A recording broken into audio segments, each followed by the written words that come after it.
Like, I'd been hit by a damn truck. Like, my head was killing me, my throat was raw, and my neck and shoulders, I don't know, I felt like I'd been stabbed. And, like, I didn't say anything for hours because I was afraid that only a croak would come out. So I just, because I live alone, I don't have to. Until Mom called me, and I was like, hello? Okay, this doesn't sound bad at all. She's like, what? I was like, this is the first thing I've said all day because I was afraid it wouldn't work. She's like, why? I'm like, because we were on the call for 600 for almost 5 hours last night, and she went, oh. Ow. But, like, other than my neck and shoulders, which are no longer... Amazing job editing down the 4 hours to 1.5-ish. What are you talking about?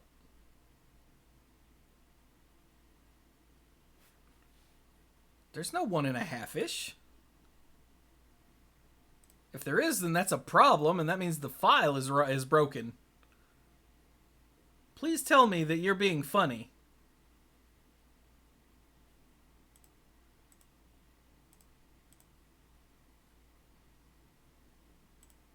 How long is the video? 4 hours. Good. How long is the podcast?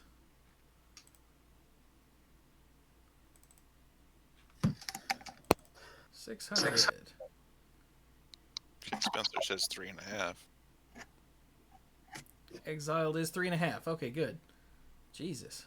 Don't scare me like that.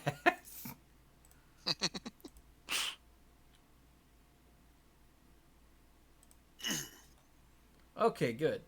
I was like, I cut out all the stuff at the beginning with the sub train from the all the gifted subs. And I think that, and I did silence truncation. That's literally all. Mm-hmm. Oh, he said, didn't realize I'd already been listening for 2 hours and have 1.5 left. There you okay. Go. You're glad that you're so far away, or I'd smack you. Because I literally just went, ah! Like,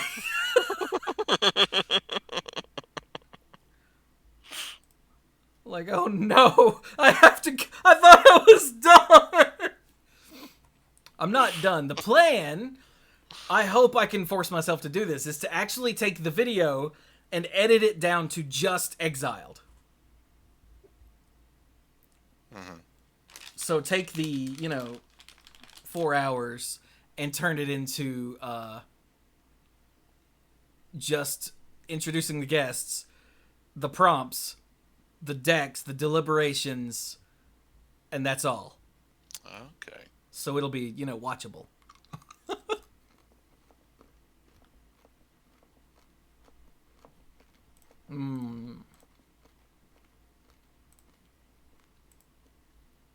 But okay. Now that I am done almost pooping myself, let's do a podcast. Yay. Okay. I have... I guess it's a good sign when you've been listening to something for 2 hours and don't realize it. Whoa, look at Mike with the resub. Sure would be great if my other co-hosts that had Amazon Prime would use their sub. I want you to check mine at some point, because I'm pretty sure I did. You have to do it every month. Yeah, you gotta redo the token every month. Yeah, it doesn't automatically resub every month. It's not a one-time thing like subbing for $5. But okay, here we go. Wait, Brian, are you still there? I am still here. Okay. I heard you, unplug your headset because I heard myself echo real hard. Yeah, and I'm like, did that. Brian walk away and not say anything? I leaned a little too far back, sorry. So trying to get comfy, eh? There's no comfort. There's no getting comfortable in podcasting. No. That's when Mike gets too quiet to hear.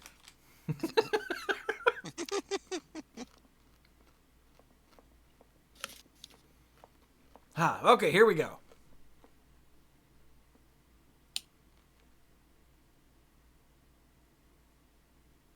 Ouch! jam. Hello, everyone, and welcome to the Mana Pool.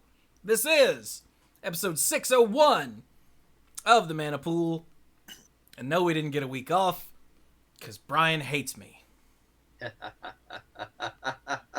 I sent an email just like, so are we talking about previews? And Chewy took that to mean, stop everything you're doing this week, no matter how hard you've been working on 600. We need to do another podcast right now. I feel like that's a bit of a stretch, but here we are. So stop what you're doing. Let's do a podcast. Pretty much, yeah.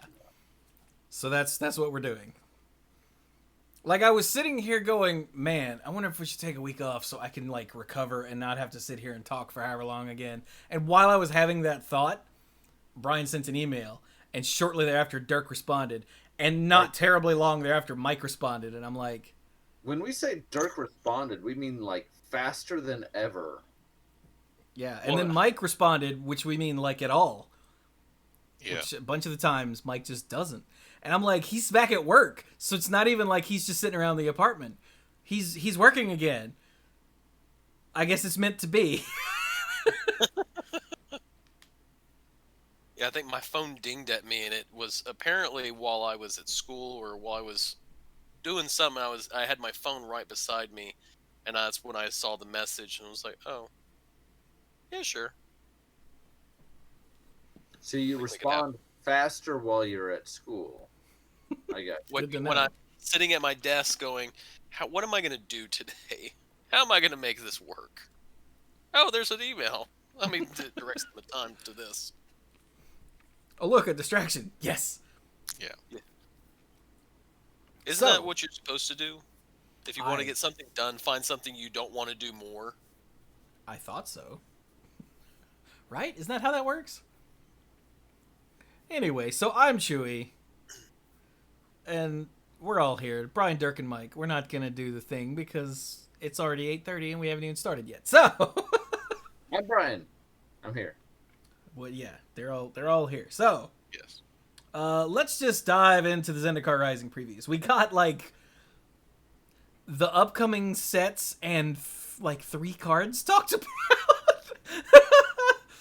Because it turns out when you only have 10 minutes to talk about cards and the mechanics and one of those 10 minutes we had Chase, who I don't think took a breath that entire 10 minutes. We don't actually get anything talked about. Pretty much. So, where do we even start? The Planeswalkers. We talked about Jace, but there's 2 more. Yes. What? So, one's in multicolor, I'm sure. They're both in multicolor. They're both in multicolor, I'm sure. I have not looked at this set at all, so... Oh, there they are, right next to each other. Hey, girls, hey! Hey. Oh, wait a minute. I bet they have promos. Wait, no. I've already got that open. I don't need to scroll back up.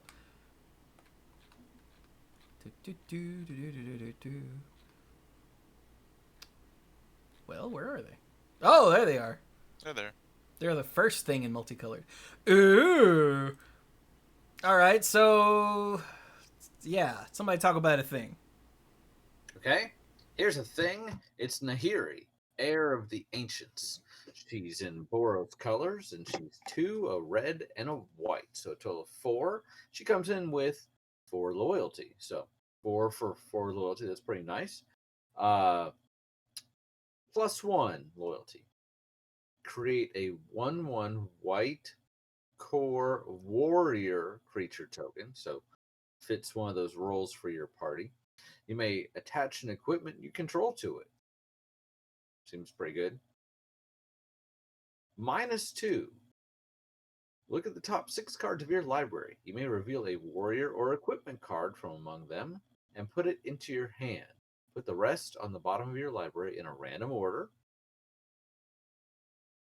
-3 for her last ability, so it's not a big, stupid, like, -7 or whatever, -10. -3. She deals damage to target creature or planeswalker equal to twice the number of equipment you control. Pretty on flavor for her, just rocking the equipment. I do like that first ability gives you a dude. Anything that's a plus ability that gives you a dude is always worth paying attention to. Accurate. Yeah, and without the huge limit break ability, here he's just made to be. It's just made to generate incremental value over and over and over again.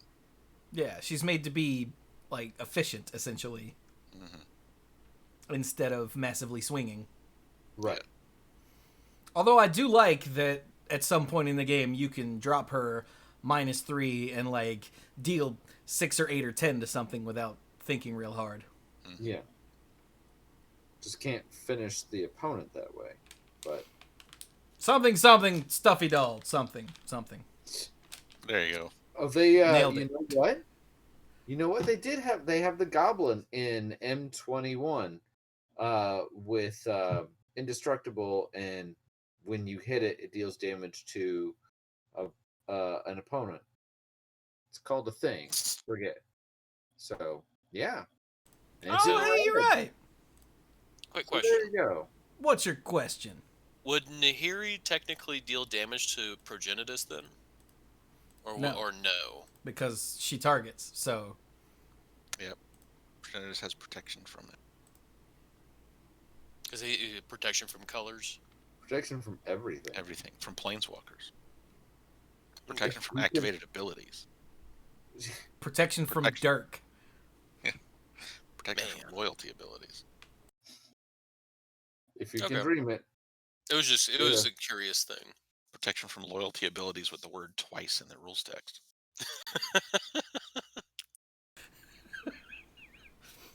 Protection from cards with art. Not true. Well, Protection I guess from protection cards means, without yeah, art. he does have protection from cards with art. Yeah, I forgot I had read this before because they revealed Nahiri and Jace, I think, first. And I spotted them on Twitter. And then Yeah. and then later we got Nissa. Oh, hey, Nissa. Let's talk about her. Yeah, she's cool. So right. Nissa of Shadows Burrows. Okay, you No. messed all that up.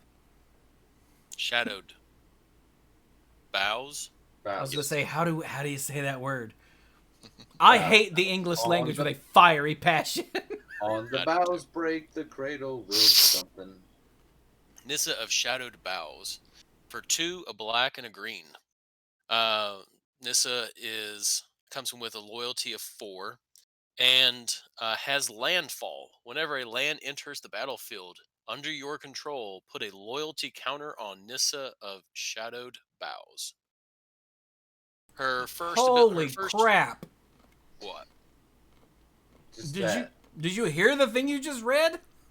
Yeah. It's pretty sick, yeah. Holy crap. Okay, That keep means going. that explosive vegetation is gonna be a lot of fun with her. Yeah. Let's see. Plus, her first plus ability, or first loyalty ability, is a +1. Untap target land you control. You may have it become a 3/3 elemental creature with haste and menace until end of turn. It's still a land. I like that it gets menace because, you know, when not a tree, a forest gets up and goes, yeah, that's menacing. I would be menaced by that. Yeah, Yes. yeah. Right? And then her last ability is a -5. So it's got to be good. You may put a creature card with converted mana costs less than or equal to the number of lands you control onto the battlefield from your hand or graveyard with 2 +1/+1 counters on it. What the hell? And keep in mind, you can do that immediately if you play her, then play a land. Yeah. Can I That's say the that fun again? thing about landfall in this one. It's not it's not a one of her ability. It's not something she has to activate. Yeah. Can I say that again? What the Yeah. hell? Is this card really good? I feel like this card Yeah, I could be think so. really good. Mhm. I mean, hand is great. Graveyard is almost even better because you're reusing stuff that the opponent has tried to get rid of. And then the +2/+2. Well, and the thing is it doesn't say anything about when this creature dies, exile it. Nope. Just keep getting it back. Hmm. Let's say that creature has something silly, like, and enters the battlefield, go get a land kind of thing. I'll have to look up and see how much of that is in standard, but there was that crazy multiplayer game we had where it was a commander game, and I think we were using pre-constructed commander decks, and Well, that probably explains it. Mike had a creature that when it enters the battlefield, or maybe when it dies. I think it may be when it dies. Each player gets a rampant growth effect. It's And Veteran Explorer. I vet- think it costs 1 green, and I think when it dies, everyone goes and gets 2 lands. 2 lands, I think. Gatherer. and you replayed it like 4 times, and we were all like, "Woo, mana!" Yeah, that was pretty awesome. So And then Let's see. 3 people die. Veteran Explorer dies. Each player may search the library for up to 2 basic land cards. Okay, basic land cards, and put them onto the battlefield. Ooh, untapped. that's stupid. And Nissa would just be like, "Sweet, I like lands." It's true, she does. Good lord. So This card's gonna be a thing, isn't it? I have a feeling that I'm not always good at these predictors, except occasionally when I am, but it's not something that I can do with any regularity. Yeah, I don't think it's going to be a crazy combo card, but it could make Rock come back That's true. for standard. I've always been a fan of junk. Brian loves the junk. The colors that later came to be known as Abzan: green, white, black. Yeah. I have discovered that I am, in Magic as in most other card games, a mid-range player. Because I don't have the patience to be a combo player, to be like Drago, Drago, Drago. I'm not saying anything against that strategy if you can do it. I just don't have the patience for it. But I also really can't stand to be like, all right, it's turn 3 and the game's over because I've taken 19 damage. So I'm not comfortable playing that mindset. So I am the definition of a mid-range player. And those colors lend themselves pretty well toward mid-range. You get going, you build up, but not in a take like 20 turns to do so kind of way. And Nissa fits right in. Yeah, she's pretty awesome. Incremental card advantage, reusing resources. Yeah. But I mean, I can see now. Granted, I don't know standard very well anymore, or I don't know standard at all anymore. Is there a standard to understand? It's not arena. Well, I mean that's still standard, so. Okay. But I can see, turn 5, play Nissa, play a land, activate her ability to get a 5-drop with 2 counters on it, just being a thing that is in a deck to be done regularly. Yeah, sounds like a pretty good spell. Yeah, it seems I agree. awesome. So yeah. Okay. So how about... Well, look, here's another Omnath. And this Omnath is pretty nice. This Omnath is too many colors. It's all but black. Which means I can't talk about it. So, Mike, that's yours. All right. Omnath Locus of Creation costs. They're not in. Costs a Rugwa. What? Costs a Rugwa. Or red, green, white, blue. Oh, of course. I think it was Brian's. What? That. It's like, Mike, did you just have a stroke? Mike, are you okay?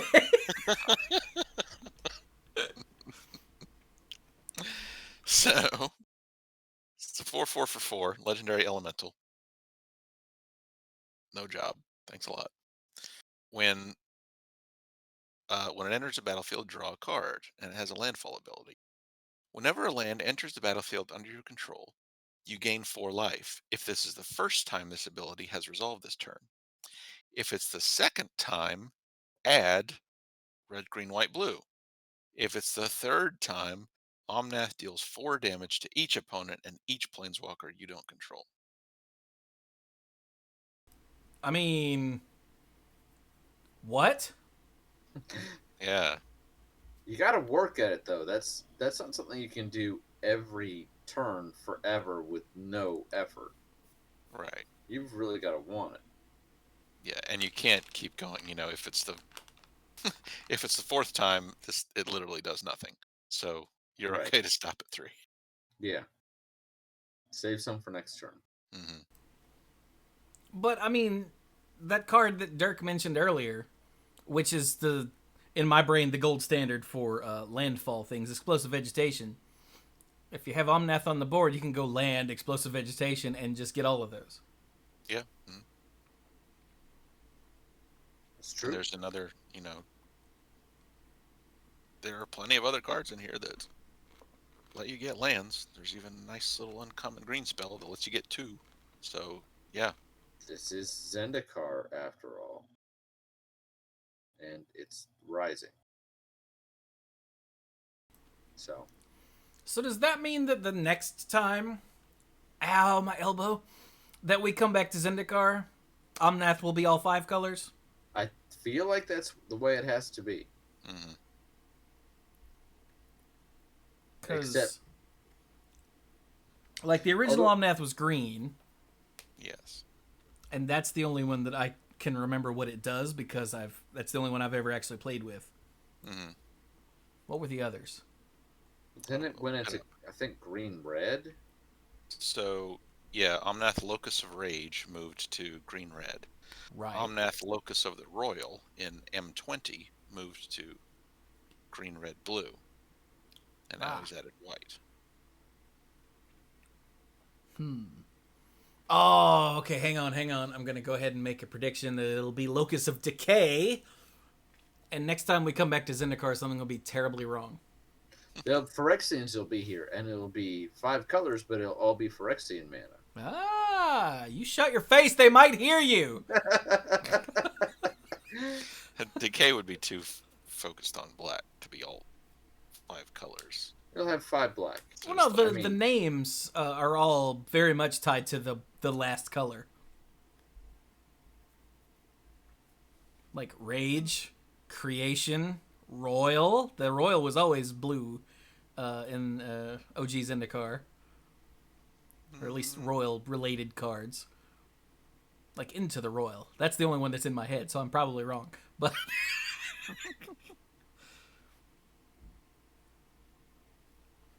Huh. So, about the actual abilities itself, like, a 4/4 for 4 that says draw a card and landfall gain 4 life, like, that's fine. Yeah, I would play that. Like, by itself. Maybe not 4 different colors and as a mythic, but still, that's fine. And then the second one, if you get a second landfall in a turn, then you get the mana cost of this card back. That's cool. But it's that third one that's just like, Jesus! Like, like screw everybody that's not me. Thankfully, 3 lands in a turn isn't easy. You have to put forth effort to get that result. In my nice opinion, reward. Yeah, in my opinion, the real question is how many of the abilities up until 4 are worth it. And I feel like these are all fine. You know, when you play a land, you get 4 life. That's going to be really hard for them to get past because 4 life a turn's going to add up. And then the second was what? You know, the Ruba, well, whatever, 4 mana. Again, pretty darn good. Yes. So, my point being, yeah, that 4 is amazing, but lots of other good stuff too. I really like both of these arts too. Yeah. Like the non-promo art, he's all like, "Yes, I am awesome," and then the second one, he's just busy working whatever it is that Omnaths do. Omnaths, there's just the one, right? Like, I mean, that we know of. true. Maybe there's a union. Local Omnaths at 848. Yeah. Okay, so what else do we talk about? What else is here in did- multicolored? There's got to be more mythics in multicolored, right? There are actually not. Okay. There are 2 artifact mythics. Oh, and they're right here next to each other. Oh, and these are ridiculous. So, okay, I haven't... wait, I didn't do a card yet, did I? I don't think so. I don't Oh, think okay. you have, no. Well, then I will read this. Oh, Forsaken Monument was that other art I was considering putting in the background. Nice. For 5 mana, it's a legendary mythic artifact. Colorless creatures you control get +2/+2. Whenever you tap a permanent for colorless mana, add an additional colorless mana. And whenever you cast a colorless spell, you gain 2 life. I like this card. It's a neat flavor callback to the Eldrazi because the Eldrazi aren't here anymore, but that's not going to wipe out centuries of tradition and, you know, the fact that they had this dominance over the plane for so long. So, yeah. And then the card itself, pretty interesting. Yeah. Yeah. It's interesting that a big part of the reason it's mythic isn't because of, the impact it would have on limited games or anything. It's so that it doesn't show up hardly ever in limited because there are very, very few colorless creatures in this set. It doesn't do much in this set. It Right. does tons of stuff with other cards. Yeah. When you think about the fact that it not in this set, but when you figure in that colorless includes all artifacts, all of them, forever. Well, okay, I shouldn't say that because there are colored artifacts now.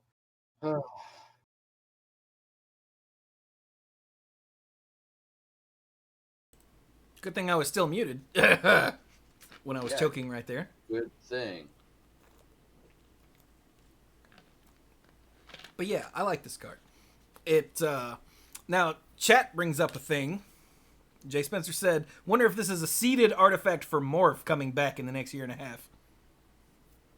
And they have said that I remember when I briefly skimmed through Rosewater's State of Design article, there was a lot of crap he said in that article that he was like, "This was a success," and I'm like, I thought that was not a success, but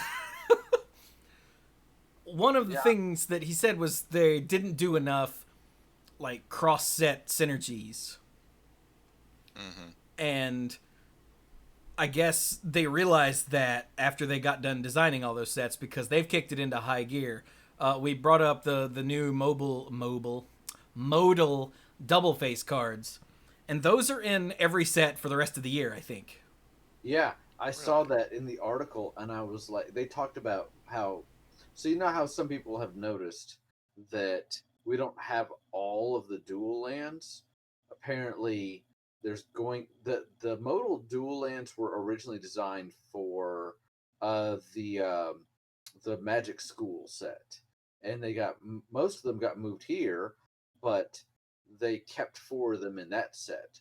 And I thought, okay, and they said, yeah, and you'll continue to see these, and I'm like, oh, they're just gonna do them in different ways, and that's a really interesting way to do it. They're trying to avoid another Kamigawa problem where, arcane matters for like a block and then never again. So, Yeah. But I know they're doing the cross-set synergy of the double face cards throughout the rest of, or at least a large chunk of the year. The party mechanic showed up in Zendikar, and there's a D&D set coming up. yeah. So it's going to show up there again, or something to do with it at the very least. It's got to, right? It's got to.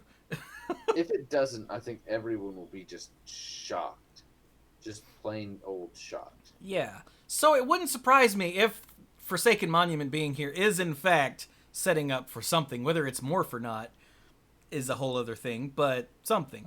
I mean, we have had more recently in Tarkir. I know that's not super recent, but in my opinion, it's not super old either. So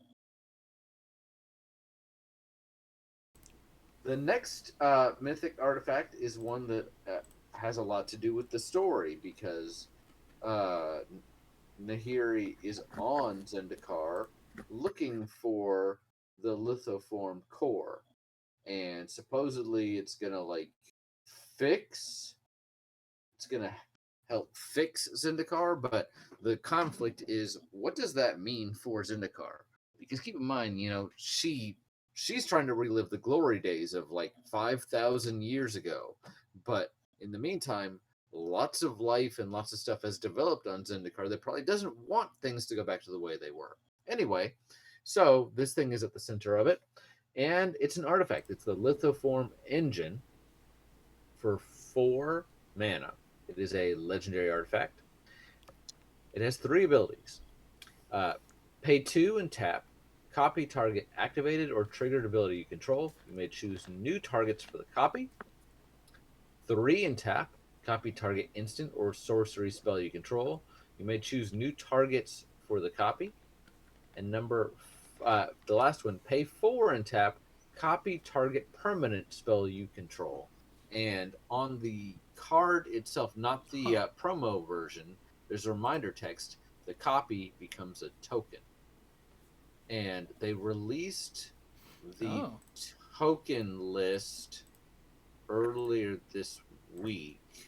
And they put, how I said I was looking forward to seeing the token for Jace?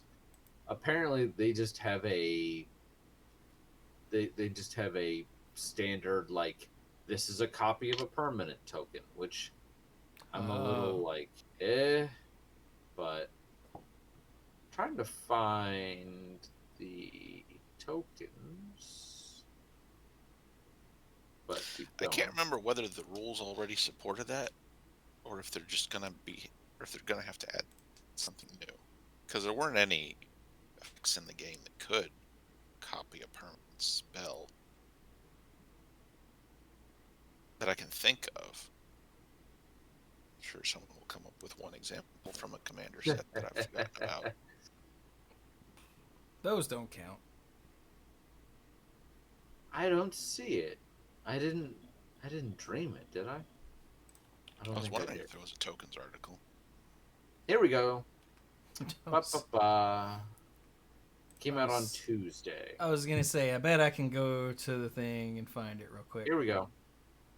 Bop, bop, bop. It doesn't help that I don't know what day Tuesday was. The 8th. Oh, there it is. Got it in the Discord. Yes, Copy. Copy. Exactly what we all need these days. Something to help you copy.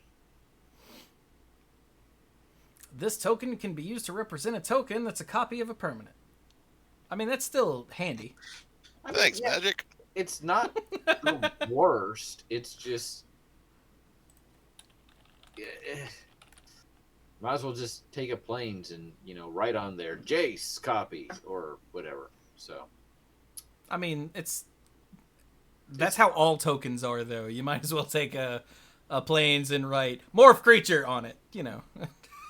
I know, it's fine. Oh, Okay. look, a baby no, not a baby Hydra, a growing Hydra. God, that's Very terrifying. Growing Hydra. Yeah, look at the Hydra token right above the copy token. Oh, It's shedding its skin. I don't think I had. Ooh. What makes goblin constructs? I think a legendary goblin. I can't remember if it's a legendary goblin or just an awesome goblin. Let's look. I can't get over this freaking Hydra. All right, lithoform engine, copy things, yes. It's a mono red goblin, right? Yeah. Yeah, it is. It's not legendary. It's just awesome. The Relic Robber. The relic robber. I haven't seen the relic robber. What's Yeah, it see, do? you've got relics there. It's great. Yeah, shame if something were to happen to them. It costs 2 and a red for a 2/2 Goblin Rogue with haste. It's rare. Whenever Relic Robber deals combat damage to a player, that player creates a 0/1 colorless Goblin Construct artifact creature token with this creature can't block, and at the beginning of your upkeep, this creature deals 1 damage to you. Huh? So wait, he's not a relic robber. He's handing them out. Yeah. Yeah, but you don't want them. Here, I got you this present. And you're like, great. Ow, damn it. Ow, damn it. Why does it have to be on fire?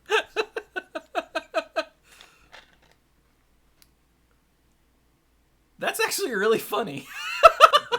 I like this card. It's not a goblin construct. It's a hot potato that you only pass once, and then you're stuck with it, idiot.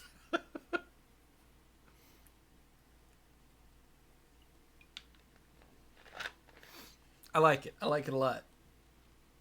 You're right, Mike. That is an awesome, not legendary goblin.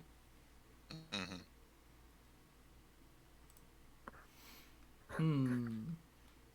Okay, let's see. More mythic. Oh my god. Have you guys seen Morog? Morog. Maybe. Right above the relic robber. Morog, Fury of Akum, for 4 red is a legendary Minotaur warrior. And what an imposing sumbitch he is. Look at that. Jeez, wait, does he have a variant?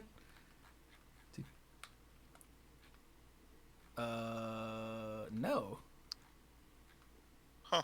Unless, oh yeah, there it is. God, that's imposing too!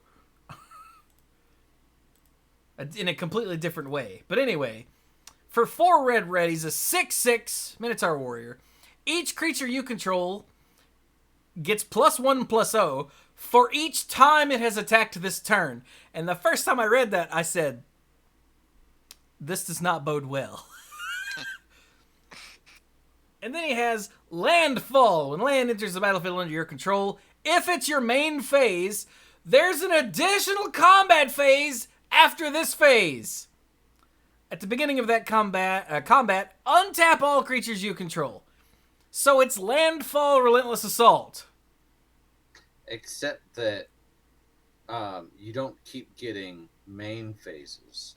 So you have to play all your lands up front, take that many combats, but you can't go land, attack. Oh, it doesn't say followed by an additional main phase, does it? Correct. Right, Now, yeah. ultimately, I mean, you can still get a big pile of additional combats. Yeah. You just have to do all your lands at once. And so the reason I bring that up is to say you've got saboteur effects. So you're like, okay, great, I'll play a land and I'll attack. And when these two hit you, I draw a card or I go get a land or whatever. You do not have an opportunity to then turn around and play that land.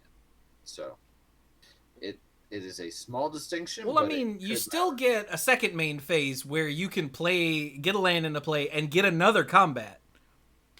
You just can't do it anymore after that. Right.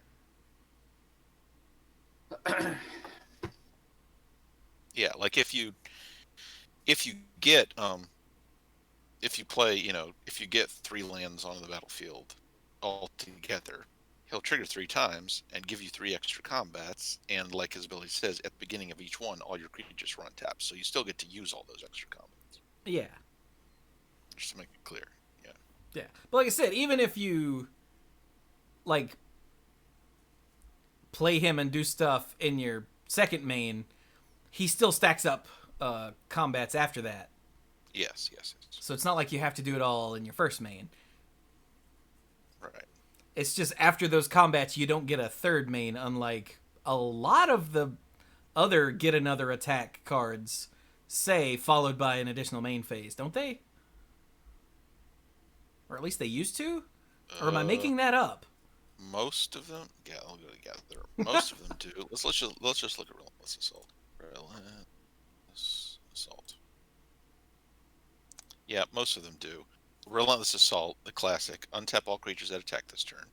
After this main phase, there's an additional combat phase followed by an additional main phase. The vast majority of them do say that. I'd kind of be surprised if there were many or any that didn't. Just to reduce confusion. I did a search for additional combat and I got 21 cards. Alright, visual spoiler. Aggravated Assault, additional main. Aurelia does not. Really? Except hers triggers when you attack for the first time each turn. Oh. So, yeah. Breath of Fury...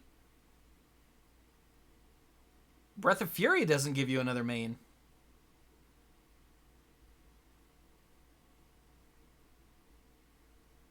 Maybe only the older ones do. Because most of these... oh, okay. Fury of the Horde does give you another main. Finest Hour doesn't. Combat Celebrant doesn't. Godo doesn't. What? Wait, are the ones that don't give you an additional main phase, do they all happen during combat? It looks like it's during combat or the first time that you attack. That's probably why, because you're guaranteed to get another one. Okay, so it's something that happens during the combat Yeah, phase, like the ones that don't give you an extra main. Finest Hour doesn't, because something has to be attacking, so you just get another combat following this one. Yeah. And it's also the first combat phase of the turn, so there's no need for a second one. Combat Celebrant, same thing. Okay. Hellkite Charger doesn't, but it happens when it attacks. Yep. Lightning Runner when it attacks. Nagila the Blade Blossom. I don't even know this card. I don't know what that symbol is. What the hell is this from? Battle Bond. That's why. Okay. Yeah, that's during combat. Relentless Assault. How about Resurgence? Resurgence gives you another main because you can do it whenever. Savage Beating doesn't because it can only be played during combat. Ah, good job, Mike. Okay. And just for the sake of being complete, Scourge of the Throne doesn't because it's during combat. Seize the Day does because you can do it whenever, but it's a sorcery speed, so you have to do it during main. Waves of Aggression, same thing. World at War. Yep, another main. Okay. Good job, Mike. I'm so proud of you. Thank you. Because I would not have put that together. But yeah, Morog is ridiculous. Plus, I actually really like the promo art too. I like both of these. Like, his non-promo art is just a big scary thing, but his promo art is very stylized and angry. It reminds me of the Amonkhet gods. The promo art? Mm-hmm. I can see that. Neat. All right, what else we got? We talked about the Leyline Tyrant last week. That card's... Or did we? I know that we read it, and I think Chase gushed about it, and then I think we were done. Yeah, Dirk put it in chat before we started, and Chase mentioned it. But that was it. I can't remember how much we talked about it when Chase mentioned it. Well, I know that I brought it up on the screen. So, but here, just... Dirk, tell us about it. Just in case. We didn't last week. Oh, it's... the Leyline Tyrant. For 2 and 2 red. It's a 4/4 dragon that's mythic. It has flying. Thank goodness. You don't lose unspent red mana as steps and phases end, which is sick. When Leyline Tyrant dies, you may pay any amount of red. When you do, it deals that much damage to any target. Boom. This card is stupid. I like that a lot. Like... So, the one thing that would make it just out of control is if you kept that mana after your turn was over. But it doesn't say that, though. It does. Well, it doesn't say that, but that's part of what it does with the way that it's written. Oh, it does? You can keep the it's like what's the mana spring? Like upwelling. Upwelling, that's what it was. Yeah, and you'll find, very similar wording on upwelling, because that's all it needs to say in order to get around the normal rules of when your mana pool empties. So this card is better than you thought, Dirk. It is actually completely stupid. Well, at least you don't get to keep the mana, because that would just be silly. Because then you could just go, all my red mana goes into this thing, and I'm just going to keep building this up until someone either kills the dragon or until I kill somebody. And if someone, Mike, timing question: if someone kills it, you can put all the red mana you've got into it in response, right? Yes. And that's exactly how this is intended to work, yes. But if you're trying to add mana to it from lands, let's not get silly, no one can kill it in response, because that's not how adding mana from lands works. So if you're like, all right, I'm gonna tap these 5 red, or these 5 mountains, like, in response, I'm gonna kill your Leyline so you can't throw that mana at my head. That's not how that works. Right? You can't respond to a mana ability, correct, Mike? Did we lose Mike right when I asked him a question? Are you serious? I had a lot of trouble hearing it, but from what I did hear and from what I heard Brian say, Brian answered your question. Okay, good. So we did almost lose Mike right when I asked him a question. But yeah, like Brian said, you can't respond to a mana ability, because that's not how that works in the game. Now, if you're playing they just resolve immediately. Yeah. Now, if you go Seething Song, someone could go in response, kill your Leyline Tyrant, and that's fine. Mm-hmm. I just want to make that clear, because reasons. Not that there's...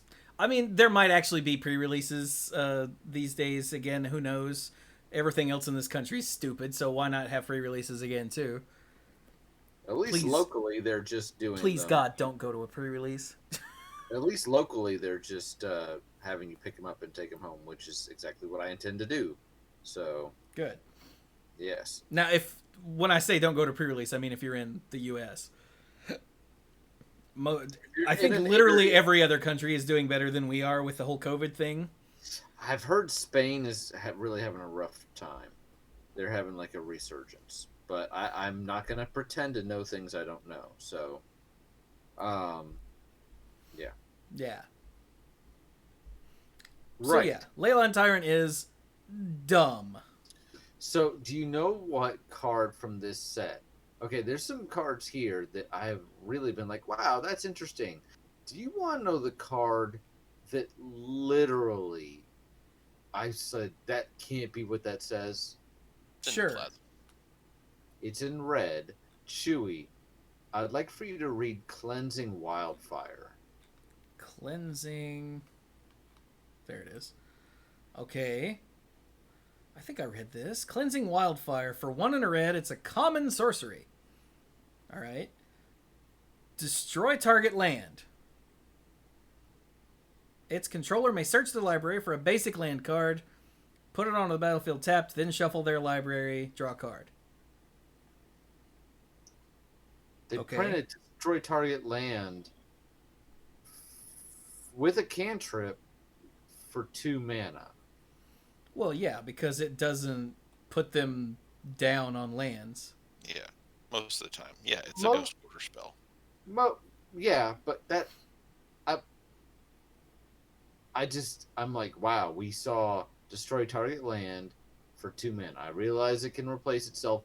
Now, I want you to go up to blue and look at Confounding Conundrum. Mike, do you know this card? That's a hell of a name. I know I've read it before.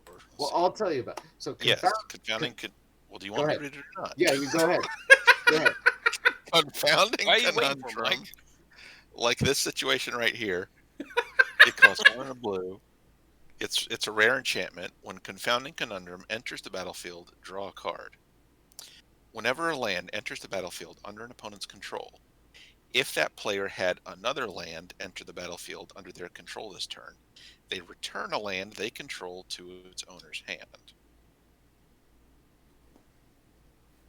So it keeps them from advancing. Oh, but it also locks it. It makes the other spell we just talked about actually put them down 1. Oh. And you draw a card.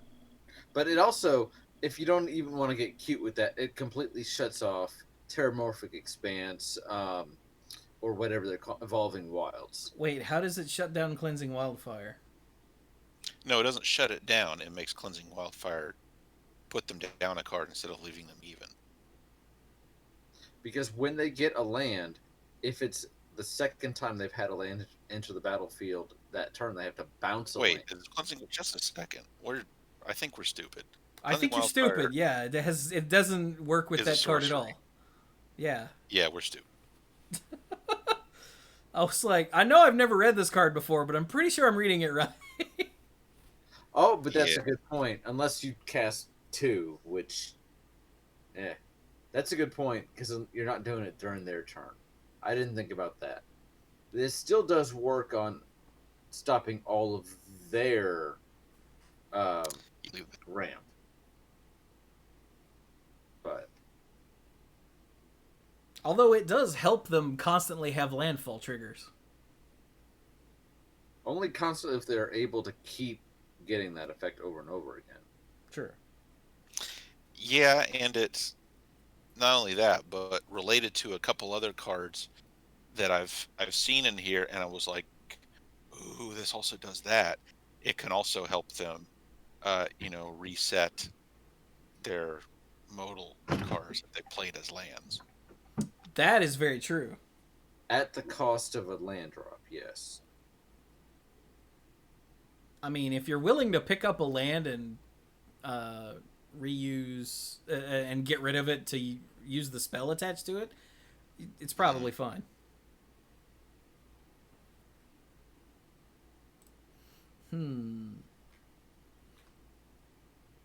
Yeah, Confounding Conundrum indeed. Right? Indeed.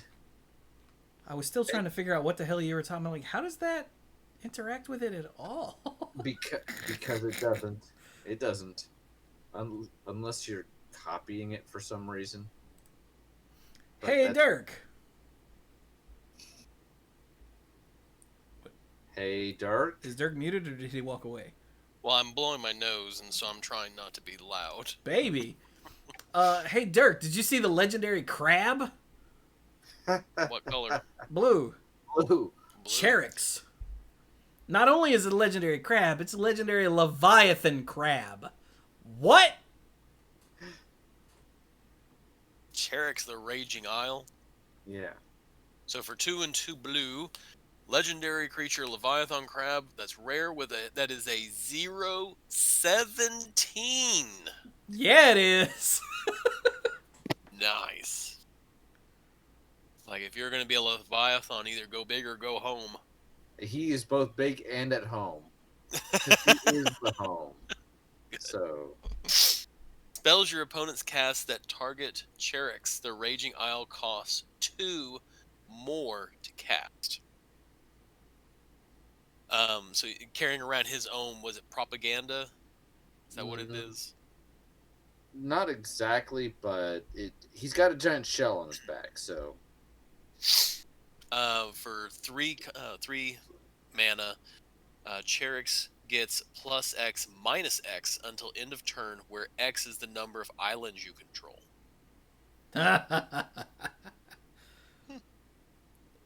I don't know why, but I love this giant crab. Well, what I think is funny is that you would never want to let Cherix hit you. Well, no. no, it is the most terrifying 0 power creature I can think of. Sure, I won't block. I'll take how much? Well, let's see. How many islands do you have, and how many times can you activate that ability?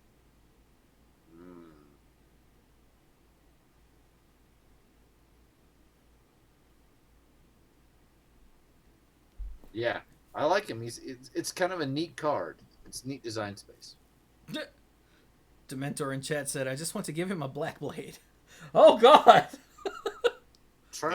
Black Blade is what? +7/+7? Something? Plus for each land you control. Oh, that's right. Hello. Yeah. And I was thinking Chifuji of said, the equip consider cards that attack with defense instead. Luckily, he's not in Doran's colors, but I know there are other cards that do that. He's just the first one that always comes to mind. Right. I like the fact that until you're ready to attack with him, he's a 4-drop 17 wall. He's a giant freaking wall. You're like, how are we... Okay, I've been attacking with like a 3/3, which I think for turn 4 is pretty good, 3/3. And they're like, yeah, you're not going anywhere. Stark pointed out he's in the second version of Arcade Sabaoth colors, because he's, Esper? No. But you know what's going to be really funny is when Mike... Okay, not doing a whole lot of pre-releases, but I can picture Mike at a pre-release, and he drops it down. But you know what? The opponent had that 1-drop Death Touch guy that Mike just can't stay. Yeah. I think Arcades... Yeah, I'm looking at it right now. Arcades, the strategist, just works with creatures with Defender, fortunately. Oh, so really? Yeah. Oh, that's sad. a bummer. He's a Rolling Stone. He doesn't gather any moss. Hey, Mike. You know what card made me think of you when I saw it? I'll give you a hint. It's a demon. Oh boy, I know what you're talking about. You know which one I'm talking about? You are talking about Scourge of the Skyclaves, aren't you? I am. So, do you want to read or do you want me to? Yes, please. So, Scourge of the Skyclaves costs 1 and a black for a star mythic demon. Again, no job. Nope. Unemployment's high these days. Yep. Has a kicker of 4 and a black, so it could cost 2, could cost 7. When you cast the spell, if it was kicked, each player loses half their life rounded up. Pretty meaningful kicker. But check this out. Scourge of the Skyclaves' power and toughness are each equal to 20 minus the highest life total among players. This is just the dumbest card. Don't do it, Mike. Don't do it. Why not? Somebody want to tell him why not? Because it's going to kill you. No, it's not. It's going to kill my opponent. It's going to be a giant flying creature, and I'm going to win. No, it doesn't have flying. I was going to say, except it doesn't fly. Yeah, He's not really of the Skyclaves. No. I guess he just hangs out on the Skyclaves, not like around them. Yeah. Yep. Yeah, One that day threw me he's gonna off. be like, he's gonna launch himself off of there and go, "Oh crap, I can't fly," because an opponent has 20 life. I guess I don't know. Yeah, He that's doesn't have. that's I even missed that he doesn't have flying. Wow. Yep. Don't do it, Mike. yeah. The word sky and all that beautiful sky in the background, that really threw me off. Okay, yeah, people pay attention to that. It's Yeah. going to get you killed. Yep. Even Dementor in the chat says, "Will this kill Mike at some point?" And yes. And the funny thing is, it'll be his own. Of course. But it will be hilarious. Also, Random K Ho threw 100 bits and said, "Darn it, Chewy, you're supposed to take the week off." Anyway, congrats again on 600. I wanted to, but the dorks overruled me. And when I say overruled me, I mean went ahead and planned an episode before I had the idea to go, or before I finished the idea to go, "Hey, why don't we take the week off?" Happens when you're slow on the feed. I guess. Well, considering usually you guys are all slow, I felt like I had time. Mhm. Not this time. Not this time. I like the Scourge though. He's nutty. Yeah. I saw that card though, and I'm like, yeah, Mike.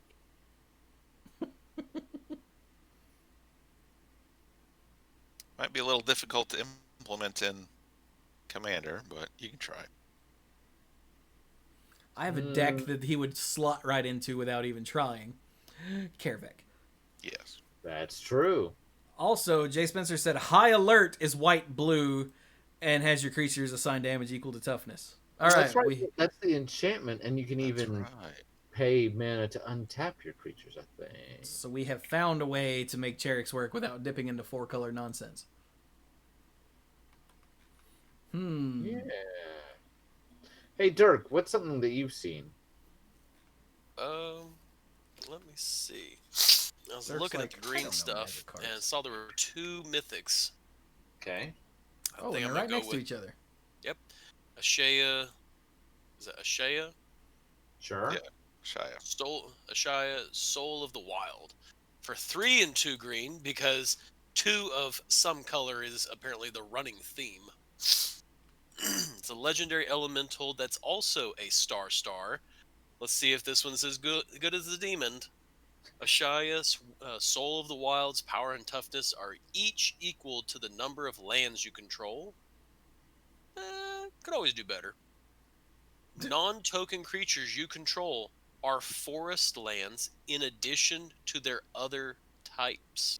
So I'm reading this card, and I guess we have seen so many like animate land effects that my first thought is, oh, okay, and then I stop. I'm like, wait, Wait, that's not what that says at all. Landamate creatures. landamate creatures. That is brilliant. Wow. Can I steal landamate? So instead of manlands, are these landmen? Yes. Landsman. Yeah. Landsmen. Hello, my fellow landsmen. So the more creatures you have, the bigger it is, and those creatures can tap for mana in addition.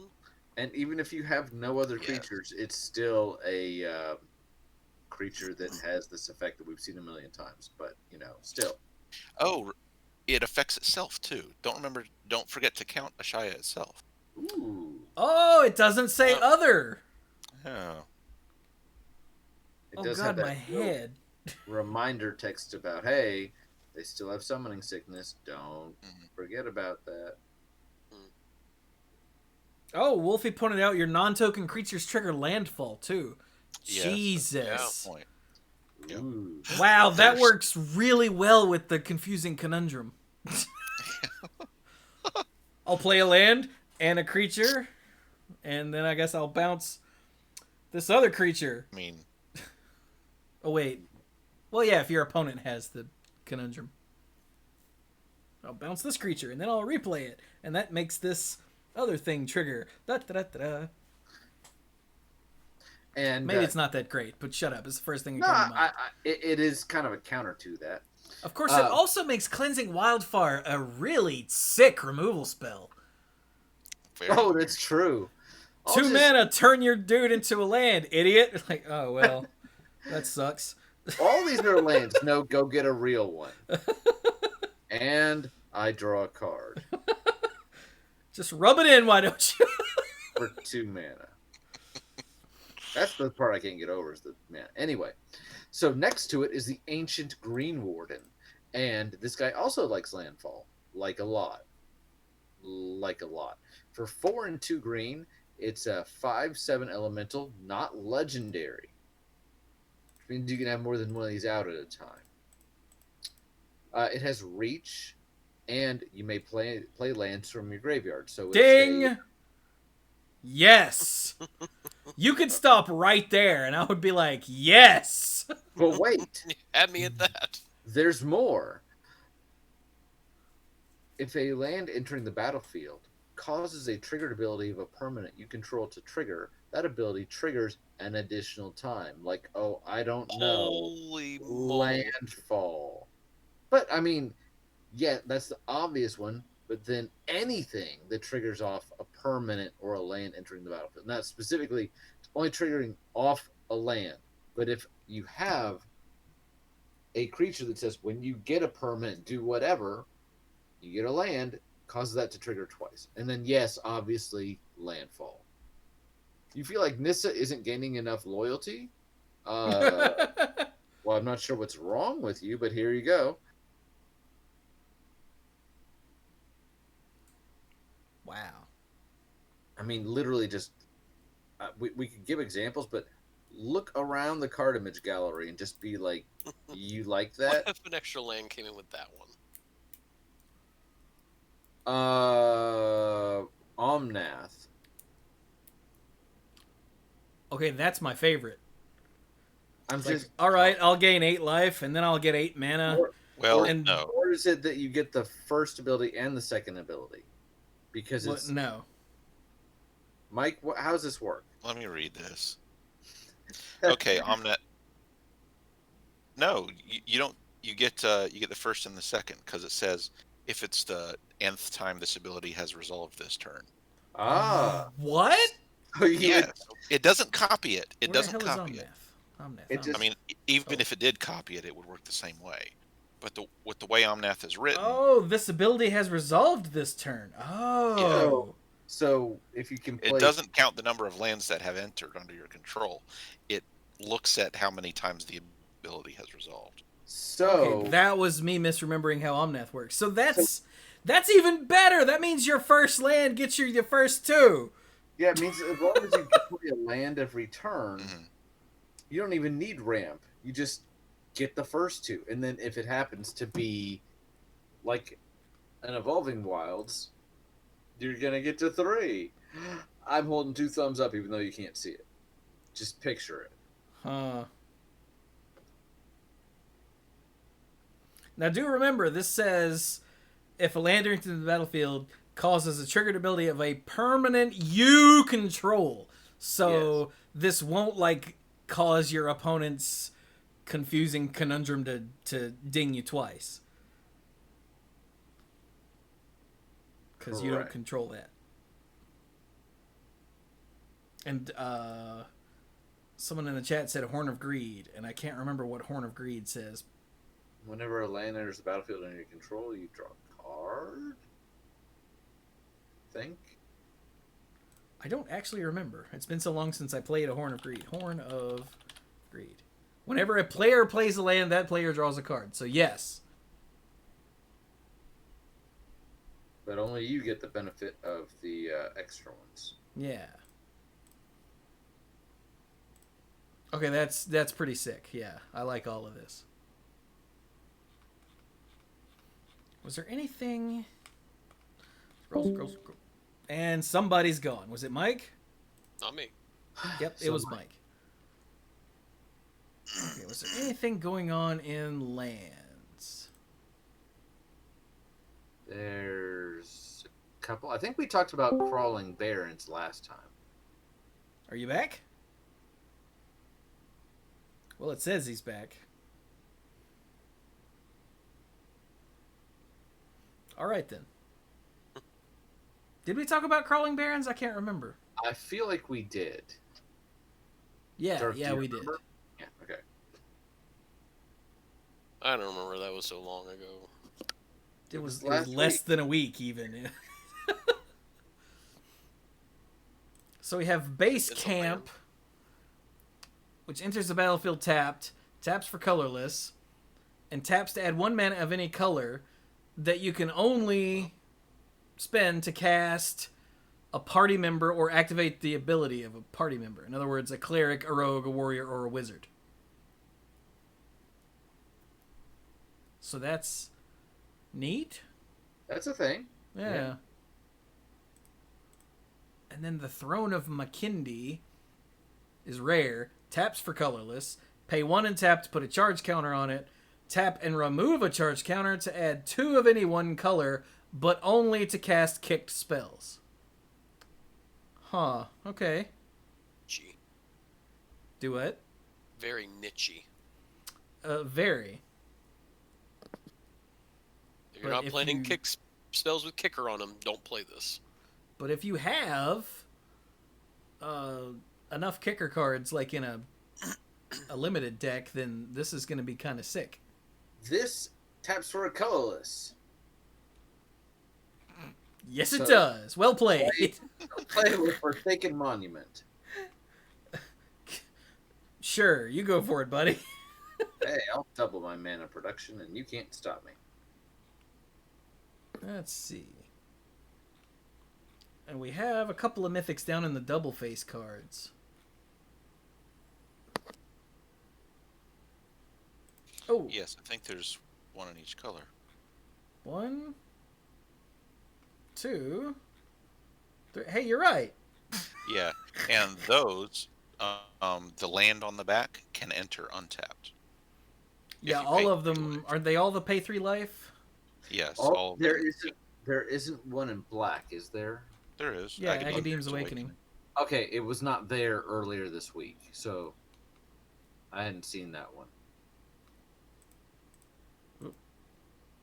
Yeah, okay, so the backside, remember we determined, or we were told, the backside of every double face card in this set is a land.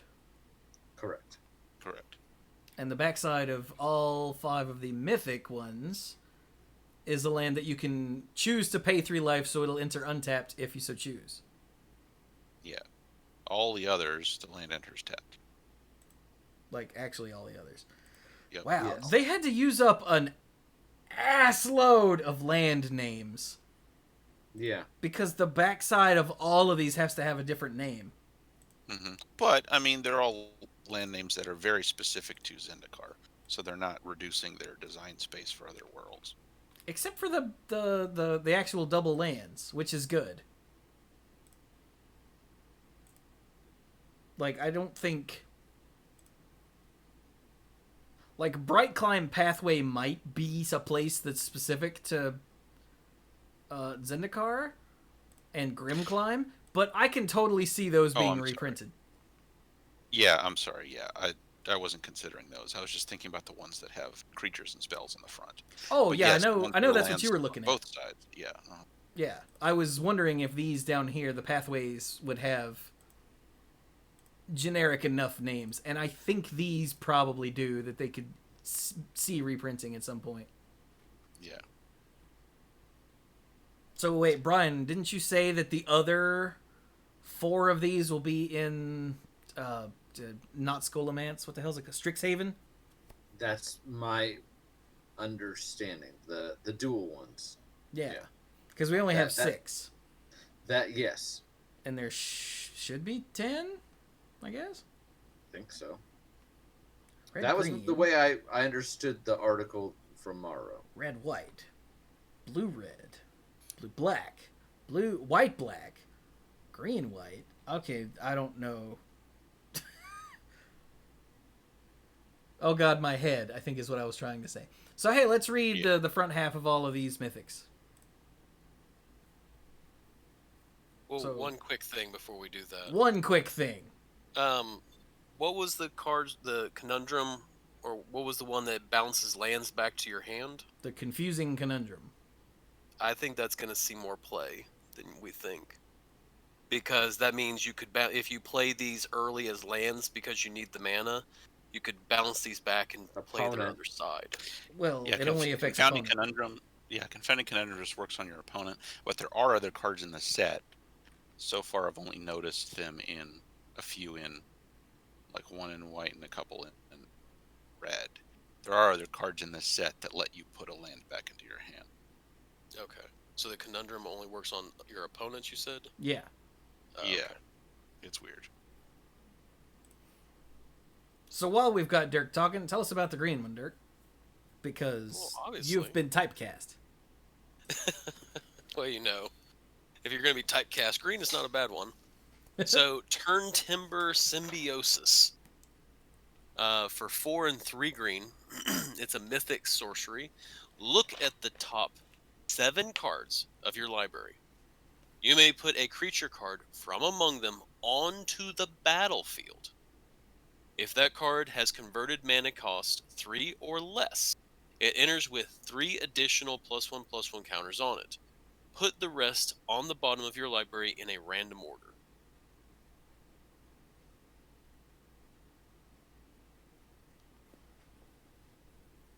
Huh. I think this would go great in a Simic deck. Yes. The man is not wrong. So you That's pay... a great bonus if you find something small. I like that. You spent 7 mana, you should get something impressive out of it. Oh, okay. So you can either get a big thing or get an embiggened small thing. Okay. My brain was like, does that seem worth it? That doesn't seem worth it. And then I had to read the whole thing again. Mm-hmm. Got it. Okay. Yeah, there's nothing worse than casting a great big what's it spell and having to drop like a 2-drop and going, that was totally worth. Well, at least it'll be a little bigger. Yeah, so a 2-drop with 3 counters on it is much better than just a stupid 2-drop when you spent 7. So I do like that. All right, how about the... There it is, the red one. The red one has a great name. Feels like a Mike name. Well, that's because he played the Lord of Shatterskull Pass for so long. It's true. Oh, it's awesome. So tell us about the red one. The Shatterskull Smashing Smash! is a sorcery that costs X red. So it deals X damage divided as you choose among up to 2 target creatures and or planeswalkers. And if X is 6 or more, it deals twice X damage divided among them instead. Who? Kablam. Can I say it again? Smashing. Or you could say it with a really bad British accent. Shadow Skull Smashing, darling. I don't even think that was British. That was pretty bad. I'm sorry, you're gonna have to, we're gonna have to escort you out now. Yeah, So. I'll go quietly. I'll just stick with smashing. Then we have Agadem's Awakening. Because I guess Agadem has been sleeping for long enough. For X and 3 black. It's a sorcery. Return from your graveyard to the battlefield any number of target creature cards that each have a different converted mana cost X or less. Whoa. Huh. Interesting. And I love the flavor text. Now is the death hour, just before dawn. Wake, sleepers, and haunt the living. And that's from Vivius Witch Vessel. She's a witch vessel, I'm guessing. Oh, this vessel or the other vessel? Ah, it's one of them. Okay, that's a cool card. How about the blue one? The blue one. I've seen this one. Seagate Restoration.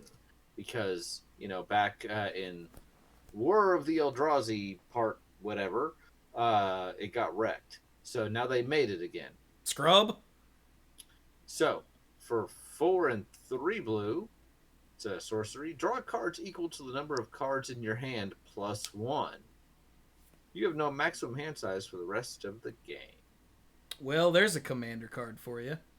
Yep. Do you like drawing cards? Well, we all do. How many cards do you want to draw? All the cards. They've been doing this sort of effect, you have no maximum hand size for the rest of the game without having to resort to Reliquary Tower Spellbook more often. Like, I feel like we've seen this kind of effect before. Mm-hmm. So, it's becoming something they're just kind of like stapling on something. Yeah. I mean, the first time I remember seeing that was the freaking green card with Karn on it.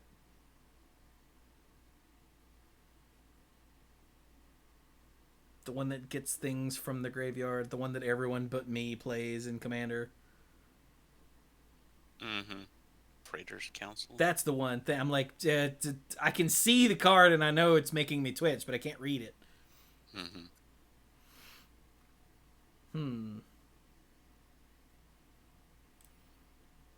Alright, and then the white... There it is, the white one. Which we might have talked about, or maybe not. I don't know. Well, then I'll read it then. For 4 and 3 white, it's a sorcery that says create 2 4/4 white angel warrior creature tokens with flying. Non-angel creatures you control gain indestructible until your next turn. So they're guardian angels. They show up and they're like, bask in our amazingness. You are now safe. And then everybody goes, rah, and smashes into something. Because they're safe. That's not how this works. That's not how any of this works. But, okay. Go do your thing. Except it totally is. Apparently it does. So yeah, that's the front half of all of those. Those cards are nuts. Yep. The back half of each one is you can pay 3 life. If you do, this comes in untapped. Otherwise, it comes in tapped. Simple, straightforward. And apparently worth repeating. Yes. In the back half. I hate you. Hey, look, Lotus Cobra's back. Yep, at rare. At rare.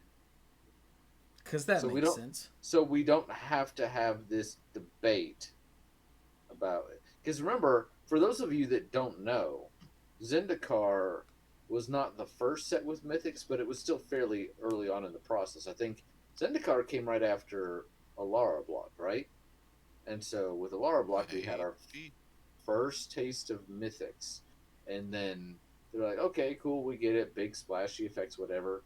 And then one of the very first cards we saw for original Zendikar was Lotus Cobra, and it was previewed by a man named Mike Flores. And he worked for the mothership, and usually if he previewed a card, they expected it to do pretty well and constructed, and so people were immediately up in arms about this costs 2, it's a utility creature. They just pushed it to make it mythic and da-da-da-da-da, and this is going to break magic, and it didn't break magic, but it had a debate about what does mythic really mean. So here it is at rare, and everybody's fine. Still definitely should be rare, so. Dude, I forgot all about that whole discussion, yeah. Mm-hmm. And it actually was a card for a while in Standard. It was, it just didn't, it did not, transform the metagame. So part of that was because Zendikar introduced the enemy fetch lands for Standard. Yeah. So Lotus Cobra was very good at generating extra mana. It was. Yeah, they used to, for those of you that are new, they used to give Flores, all of the good 2-drops to preview. And there was a 50-50 shot on whether or not any given Flores preview card would become a staple of the metagame or evaporate into nothingness. There was no middle ground for Flores previewed cards. Let's see. Scrolling up to make sure we haven't missed any of the mythics, since those are the biggest and splashiest, biggest, flashiest. Flashiest and splashiest. And Yeah, you got to splash the flash sometimes. yeah. We It's talked like- about the angel last time. I think It's like we hit pressing it the all. flesh, but without sexual. Oh, Drana. We did not talk about Drana. Yeah. So We somebody did tell not us talk about about Drana. So, Drana, she's the last Blood Chief. She costs 3 and 2 black for a 4/4 vampire cleric. She has flying, unlike a certain demon. And Idiot. Whenever Drana attacks, defending player chooses a non-legendary creature card in your graveyard. You return that card to the battlefield with a +1/+1 counter on it. The creature is a vampire in addition to its other types. And as Dirk pointed out in reference to Nissa earlier, there's no clause here about if that creature would die, exile, blah, blah, blah, blah, blah. So if you control the creatures in your graveyard, like if you can handle what's in there, you can keep getting the same thing back over and over if you want, or you can just make it hard for them to get through to you. So, yeah, and she's a cleric, so she still counts for your party stuff. She's down to party. I like it. Could you great for limited? Not sure about constructed, but I could see doing like a brawl deck around her or an EDH deck, because that's a very interesting mechanic to build around. So yeah, It's Drana's trippy good. that the person you're attacking gets to pick your. So it's probably I a think- balance thing. It's probably Oh, yeah, almost Yeah. certainly. Yeah. I'll discard this big ass thing and then I'll swing. Oh, look, I got it back. Oh no. Yeah. But they can go get that stupid 1/1. Okay, it's a stupid 2/2. Ha ha ha ha It's ha. also a vampire, which she doesn't care. It's done here for flavor reasons. It's not really done here for like. It's not like she gives vampires +1/+1 or anything, but it does have that counter. So yeah. Maybe that creature you're getting back is a Nighthawk Scavenger, and they just seem to love. They put the word Nighthawk on a vampire, and people lose their minds. Have you seen this thing? Dude, by the Nighthawk way? Scavenger's stupid. Nighthawk Scavenger is It's stupid. cool. I just talked about a card, so somebody tell us about the Scavenger. Mike, tell us about the Scavenger. Scavenger, for 1 black, it's a vampire rogue with flying, death touch, and lifelink. What? Yeah. Its toughness is 3, and its power is 1+*. Nighthawk Scavenger's power is equal to 1 plus the number of card types among cards in your opponent's graveyards.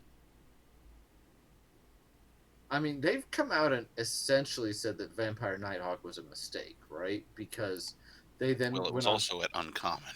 It was at Uncommon, but they went on to print other cards at Uncommon that were like half of it, like a 3-cost that had lifelink and a 3-cost that had death touch.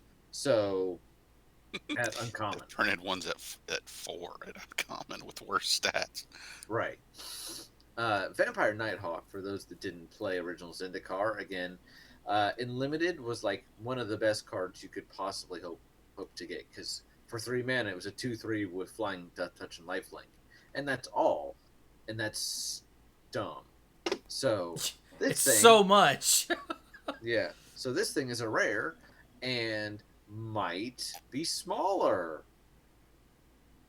But or probably not. bigger. I'm sure it's fine.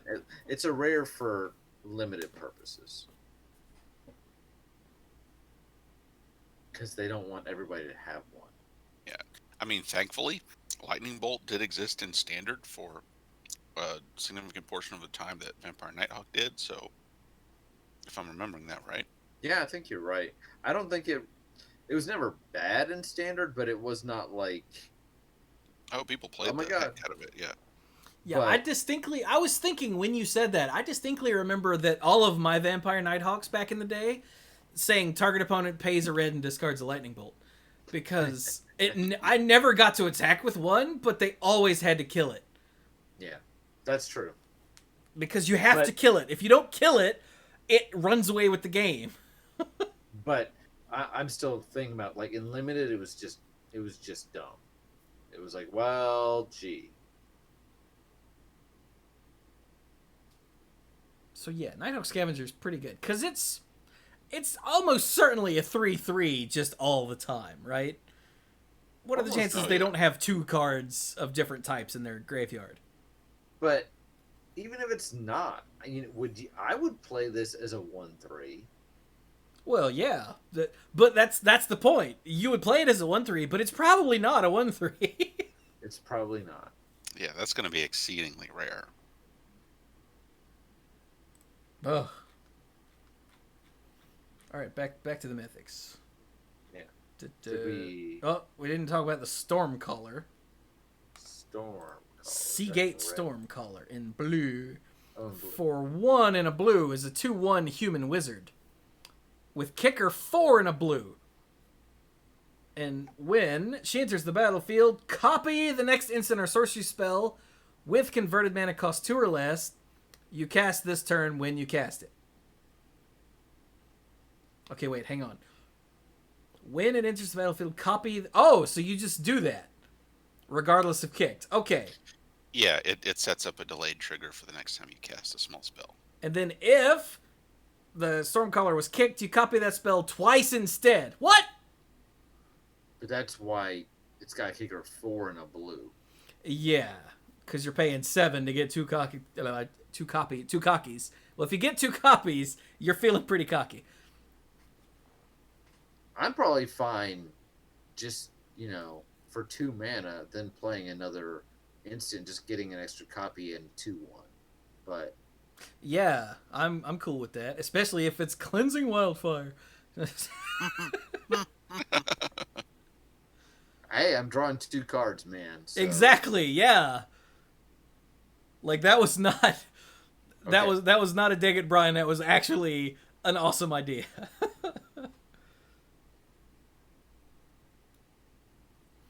Buh. I like her. Any other mythics? Plus, she has a big ass stick that she wants to hit you with. But not a sword.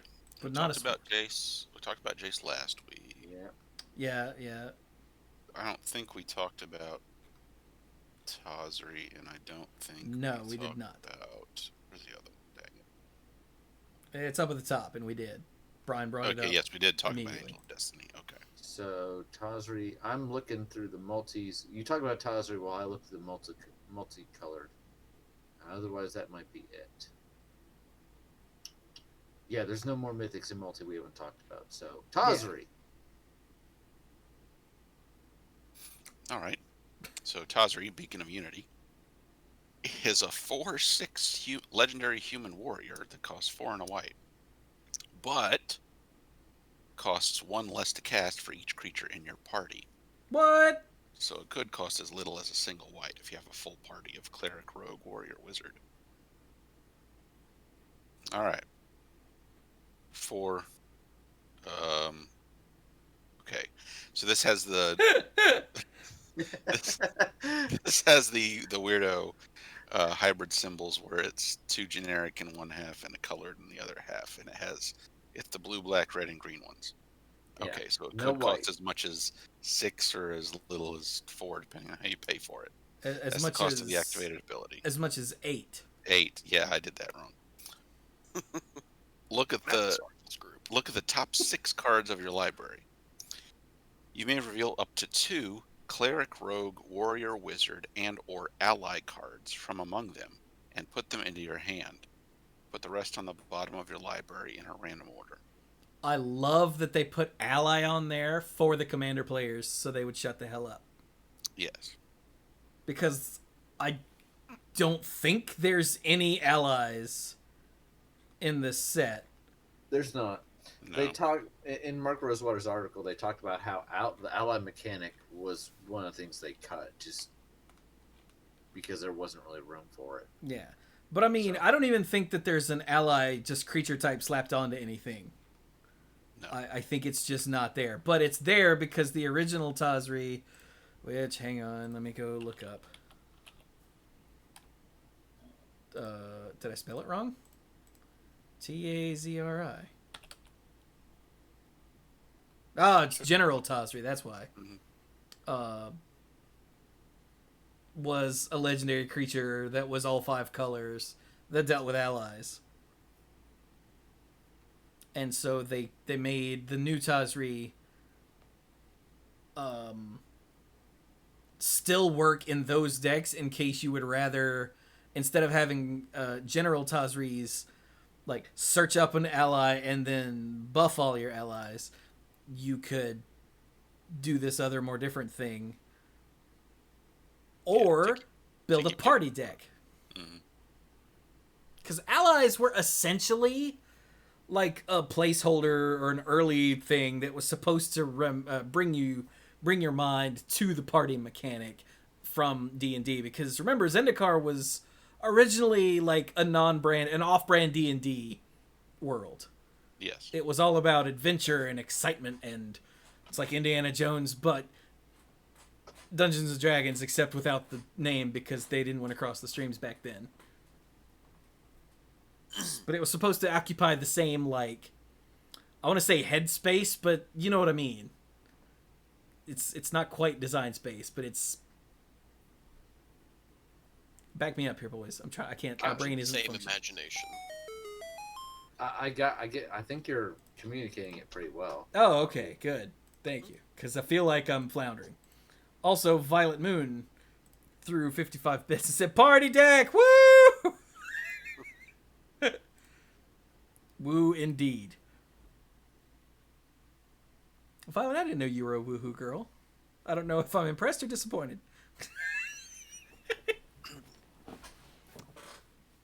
Hope she never sees me in person again because she'll punch me. But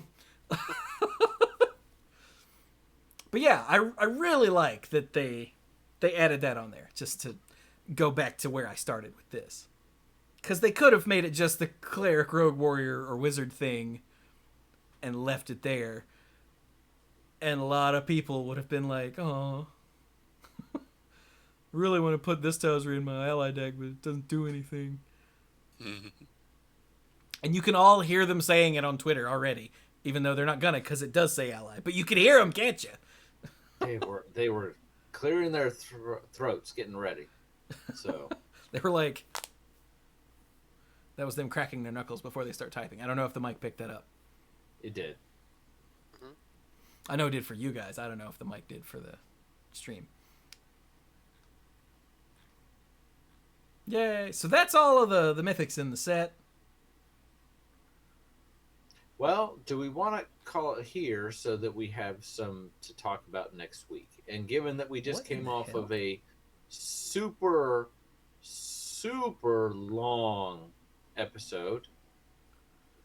No, we have to talk about one more card. Oh, I'm assuming you're talking about the Canyon Jerboa. No, I'm actually looking at Felidar Retreat. Because I saw a cat with a shining bow tie on its head. But no, it turns out it's a butterfly thing. What in God's name is going on in this card? What's it do? I don't know. I haven't even looked at the card yet. I just been staring at the art. So for 3 and a white, it's a rare enchantment. With landfall, whenever a land enters the battlefield under your control, choose one. You get a 2/2 cat beast, or you put a +1/+1 counter on each creature you control, and they gain vigilance until end of turn. Wow, that's Oh, weren't there other retreats in Battle for Zendikar that had landfall? Cat token. Yeah, there was an uncommon cycle, and you got to choose which one. Or was that the original Zendikar? I think that was the. I feel like the flavor of that was we're running away from the Eldrazi, so. Huh. So this makes a cat beast. So the cat beast token is this big terrifying sumbitch here. Look at this. Good lord. And then the actual just cat token is an adorable adventuring cat that has pouches. Yeah, Mike, the retreats were uncommons from Battle for Zendikar, and they all had landfall. Choose one of these two abilities. Okay. It does have a utility belt. Oh my god, it's Batcat. Why? But this art just trips me out because there's a cat standing on a skull with a butterfly on its head that looks like it's causing the cat to trip like it's on acid. And then there's a cat in the background that looks like it's trying to trip on butterfly acid by jumping up to get one. And then there's another one with antlers that's just lounging on a floating rock. But because of the way the clouds behind it are, it looks for a second like it was zooming off and there's a cat riding on it. Yeah, it's just like the Nimbus from Dragon Ball Z. Like what? Nimbus from Dragon Ball Z. Yeah, sort of like that. And that's what my brain saw, even though I don't think that's what's going on in the art. I think it's just a floating rock and the cat is doing a cat thing and sitting on it. Maybe that's how the Felidar get their antlers. They catch a magic trippy butterfly. And they trip so hard that stuff grows out of their forehead. Ah! But the cat token that you were looking at is not what this makes, because this is not a cat beast. What? Yeah, it is.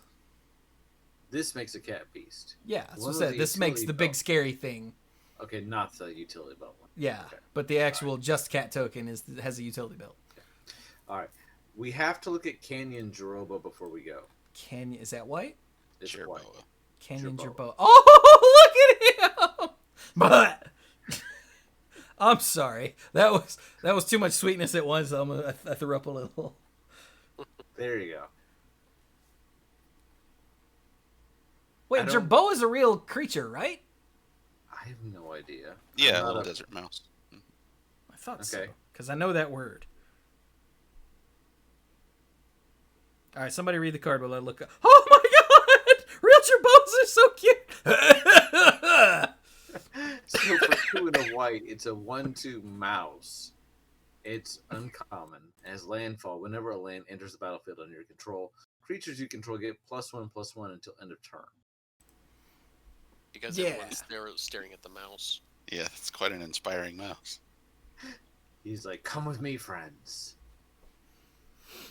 Except I will lead you to glory. Except the flavor text is telling a completely different story. Move, you wretched thing! You're scaring the herdas.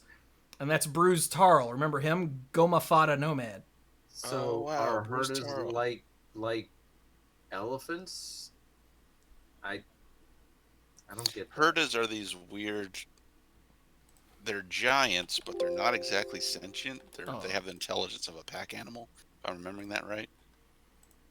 So then why are they scared of mice? Because elephants are scared of mice. Mm-hmm. Okay. Yeah, like here's a battle herda, which is a big... I don't even know what in the hell is going on in this art. And then there's only 2 that have the word herda in their name. And the other is a caravan herda, which is a big-ass giant thing that's carrying a pack, yeah. Okay. Oh, and look, Bruce Tarl has flavor text on both of them. How about that? Okay, but hang on. I gotta show chat this. I'm gonna look up jerboa, image search, and then oh my god! Look at the giant feet! Oh my god! Gosh. Wow. Look, wait. Oh, you can't see this when it's off the screen. Hang on. Look. Oh, come on, man. What? Open image in new tab. Look at this one. It's just a ball with a tail and feet. I don't think that's a real picture. That can't be a real picture. Some of these are really funny looking.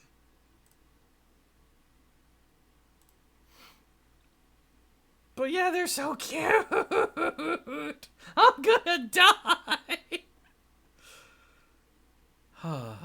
Oh, look at this one. Wait, oh, damn it! Image in new tab. Oh my god. I don't think they're quite better than pangolins, but it's close. Anyway. Oh, we got a suggestion in the chat. Check out the majesty of the alternate version, the variant version of the jerboa. There's a variant of the jerboa? Hold yeah, on. it's not as cute. Ah! What in the hell is that? It's more like, I don't know. I mean, the art is cool, but That's the one that's going to lead us all to glory right there. Yeah, it is. Notice that this one doesn't have the "you're scaring the herd" as flavor text, because this one is going to lead us to glory. Wow, look at that framing with the sun. It actually is going to lead. It is currently leading us to glory. no, Zabwetnya.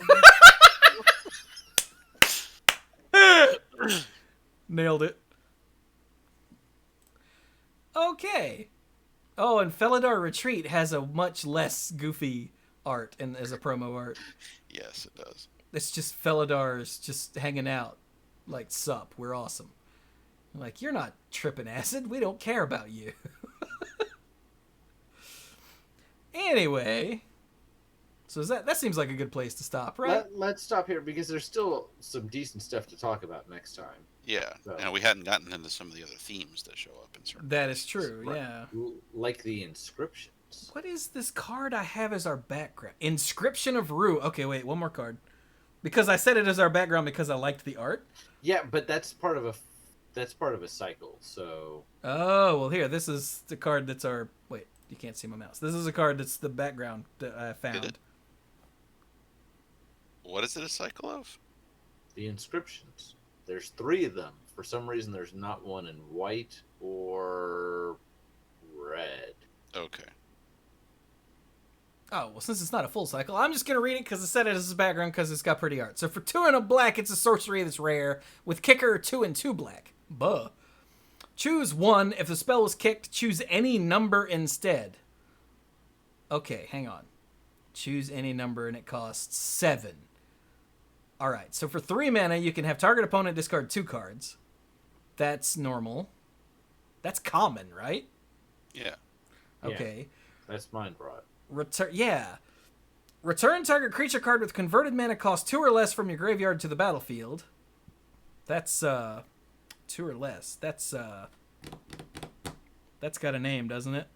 Yeah, it does. I don't know. Or destroy target creature with converted mana cost 3 or less. That's SWAT. I was gonna say not smother. What's the other one?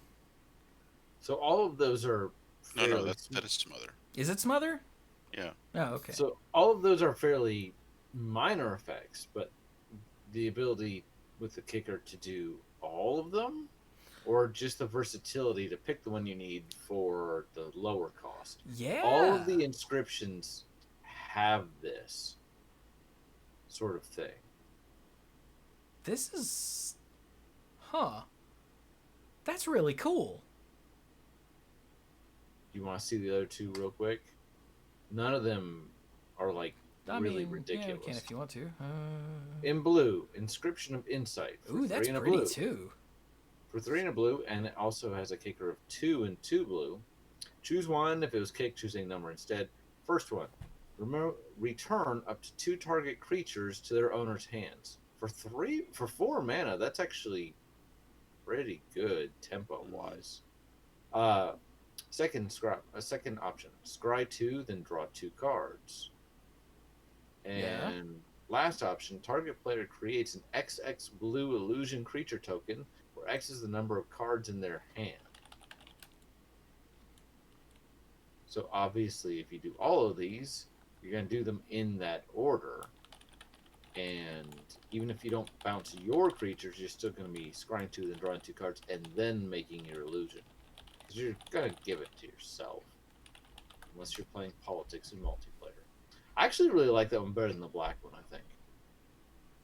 This costs a little more. I think I agree with you. Yeah, all 4 of those effects are more interesting than any of the black ones. Or all 3. Well, I mean, just looking at each one individually, like they're all just, I think, neater. Right. And what's And the other then one? The green one is Inscription of Abundance. Green. And it's green, the cheapest green, one. Green inscription. There it is. That's an instant. What? Oh, it is. Okay. Hey, Dirk, you want to read the last one? Or is Dirk asleep already? Sure. Okay, go for it. All right, fine. What was it called? Inscription of Abundance. Yes. The green one. There it is. Dirk was still looking at Inscription your of boas. Abundance. For 1 in a green, it's a rare instant with a kicker of 2 in a green. Choose one. If this spell was kicked, choose any number instead. First off, put 2 +1/+1 counters on target creature. That seems good for 2 mana. That seems really good for 2 mana. Yeah. Yeah. Alright, the second one. Target player gains X life, where X is the greatest number or greatest power among creatures they control. Okay. And the third one is target creature you control fights target creature you don't control. Also good for 2 mana at instant speed. Yeah. Wow, for 5 mana, that's actually sick. Yeah. Especially since you do this stuff in order. So you put 2 counters on something, and then you gain some life, and then probably that thing fights some other thing. Mm-hmm. Like a Shia fights. Oh, God. I mean, and they can all be, they can all be end up being based on different creatures. That's That's true. what you want to do. Jeez. Okay. So I did a search for Zendikar Rising art, and I found I forget the site that had a bunch. Hey, it's in the URL of all of these images that I posted. What was it? MTGA Zone. I went, okay. And I dropped a bunch of them in the chat here for the dorks. And then I ignored everything they said because I found a purple one. Mm-hmm. And I really like that it's a black card that does neat things. That just makes me happy. Yay, and you can see it behind our dorky faces here. Yay! But all right, so let's wrap it up then, gentlemen, and we will come back next week and talk about more neat stuff in the set, since we completely missed it last week because, well, we had a 600 to do. Yeah. Which turned out really well, I think. So. God, it was so stressful, and it has taken me almost a week to recover from it. But the actual show itself was awesome.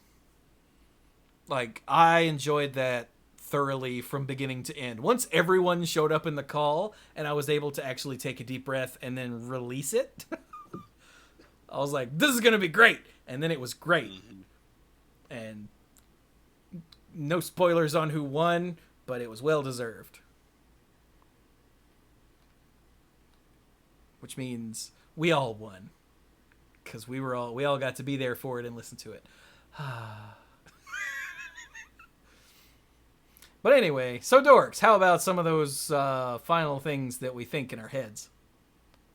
So, final thought. That's the word. Yes. Everybody loves Saturday morning cartoons. Do they even have those anymore? Not Or do really. I was just saying, you're the They're one all that has a reality shows now. kid. Okay. Do you remember there were 2 Sonic the Hedgehog cartoons? Yeah, one was a Saturday morning and one was after school. Oh. I'm pretty All sure I that's know is- right. All I know is there was Yeah. one that I That's what I really remember. didn't like and one that was really awesome. That is the way to remember it, yeah. And I was I just like curious both if Weirdo.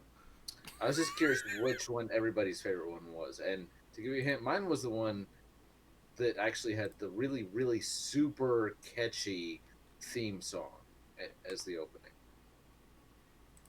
I never actually watched either of them. I just know there was one that was good and one that was not. I Eric, did you feel like watch at the these? time, I liked the sillier one better. I did like the serious one too, though. I'm kind of hinting around the edges. I much preferred the serious one because the silly one was Silly. really really silly. And then this other one, and I'm watching. I'm like, it's okay. That one came out first, and that came out with the Saturday morning one, that was more serious. And I will never forget that opening theme song. And I don't know what made me think about this, but maybe it was the recent death battle between um, uh, Sonic and one of the Flashes. But I was like, I remember that show. So I was just curious if you guys had seen any of them. Um, this felt like going off on a bit of a random tangent because everything else is pretty much business as usual. Really enjoyed 600, but it's been a long week and I am tired, and I appreciate everybody being here today so we could record. But I'm gonna go and get some sleepies before I have to be up in a couple hours to get some stuff together. So Sonic the Hedgehog, just yay! So okay, everybody.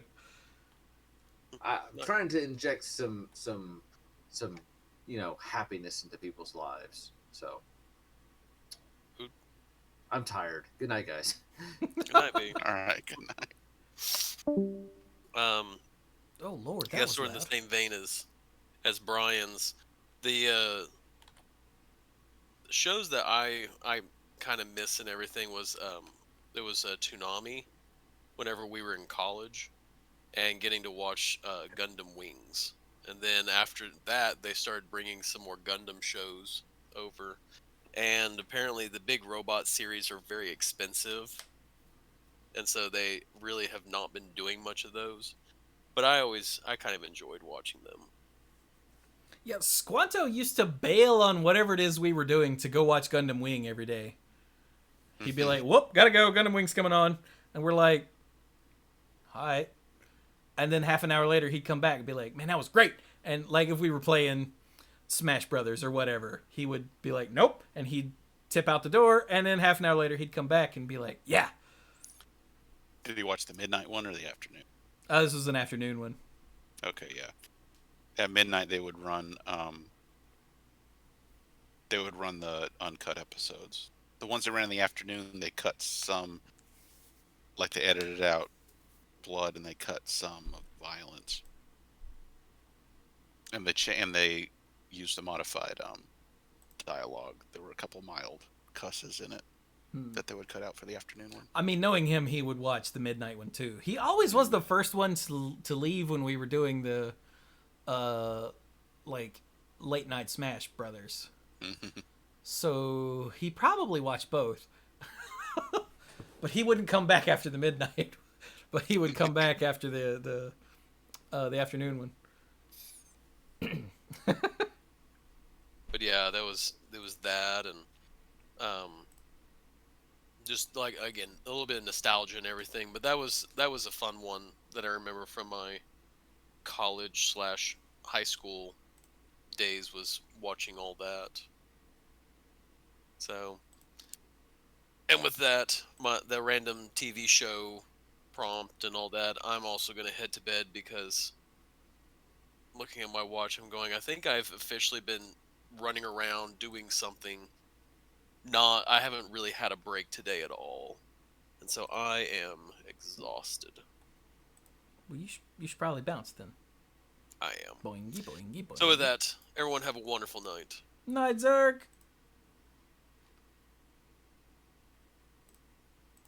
Well, how about you then, Mr. Beardy Face?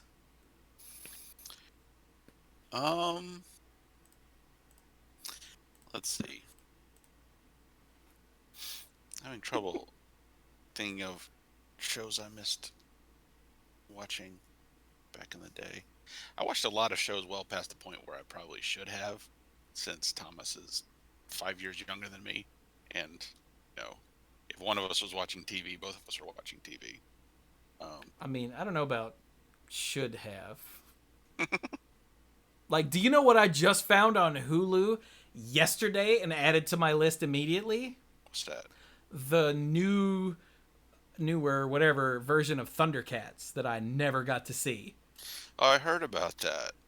I never watched any episodes. I heard about I didn't either, but I saw it under what's new on TV on Hulu, and I went, ah! Is it any good? I don't know. I just added it to the list. I don't watch things. Oh, okay. But it's there, and I went, huh! And also the original Thundercats was there, but I didn't add it to the list because I never actually liked original Thundercats that much.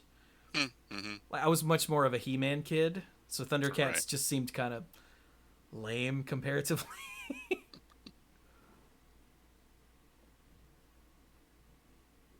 Like, when the question is Chitara or Tila, I'm a Tila guy. Sorry. Uh-huh.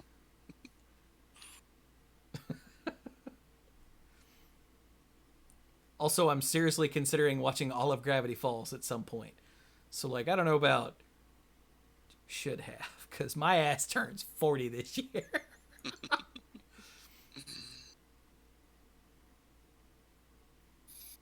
Yeah, I'm talking about stuff like, Pokemon and Power Rangers and other things like that. Dude, no shame. Yeah, I know. You know, a thing that I watched when it was on, I don't know, probably Netflix years ago? Mhm. I watched all of Saved by the Bell, which no one should watch once they're out of high school. I'm just saying.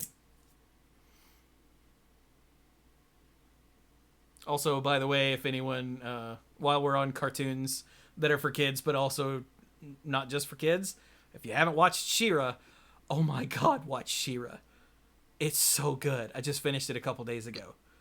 And it's so good. Cool. And yes, there is a new He-Man coming to Netflix. I haven't seen anything from that. All I know is that Kevin Smith is writing it, and that's already like half a red flag right there.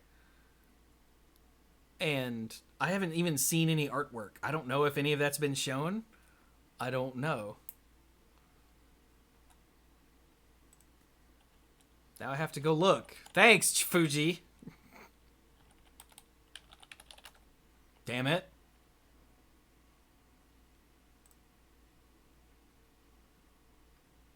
Nope, just some like teaser images. Ooh, also the while we're on old cartoons that got new versions, you remember the Cartoon Network He-Man cartoon? I think that's another one I just heard about and never saw. Oh, dude. It was on something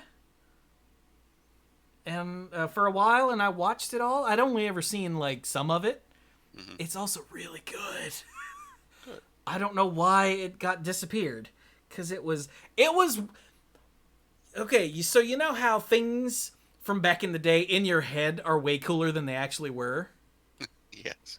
Like if I were to go back and watch old ass He-Man now, I'd be like, what the hell? What is this low budget crap? But the Cartoon Network He-Man was what my brain thought original He-Man was when I was a kid. Oh, good. And it only got like 3 seasons or something, maybe just 2. It was such a bummer. I actually have the first season on DVD, which I would be like, dude, you want to borrow it? But I know you'll never actually watch it. So Yeah, no, I won't.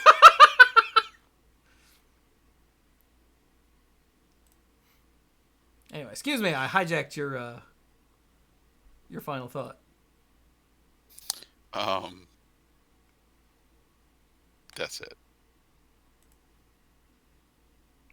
Oh.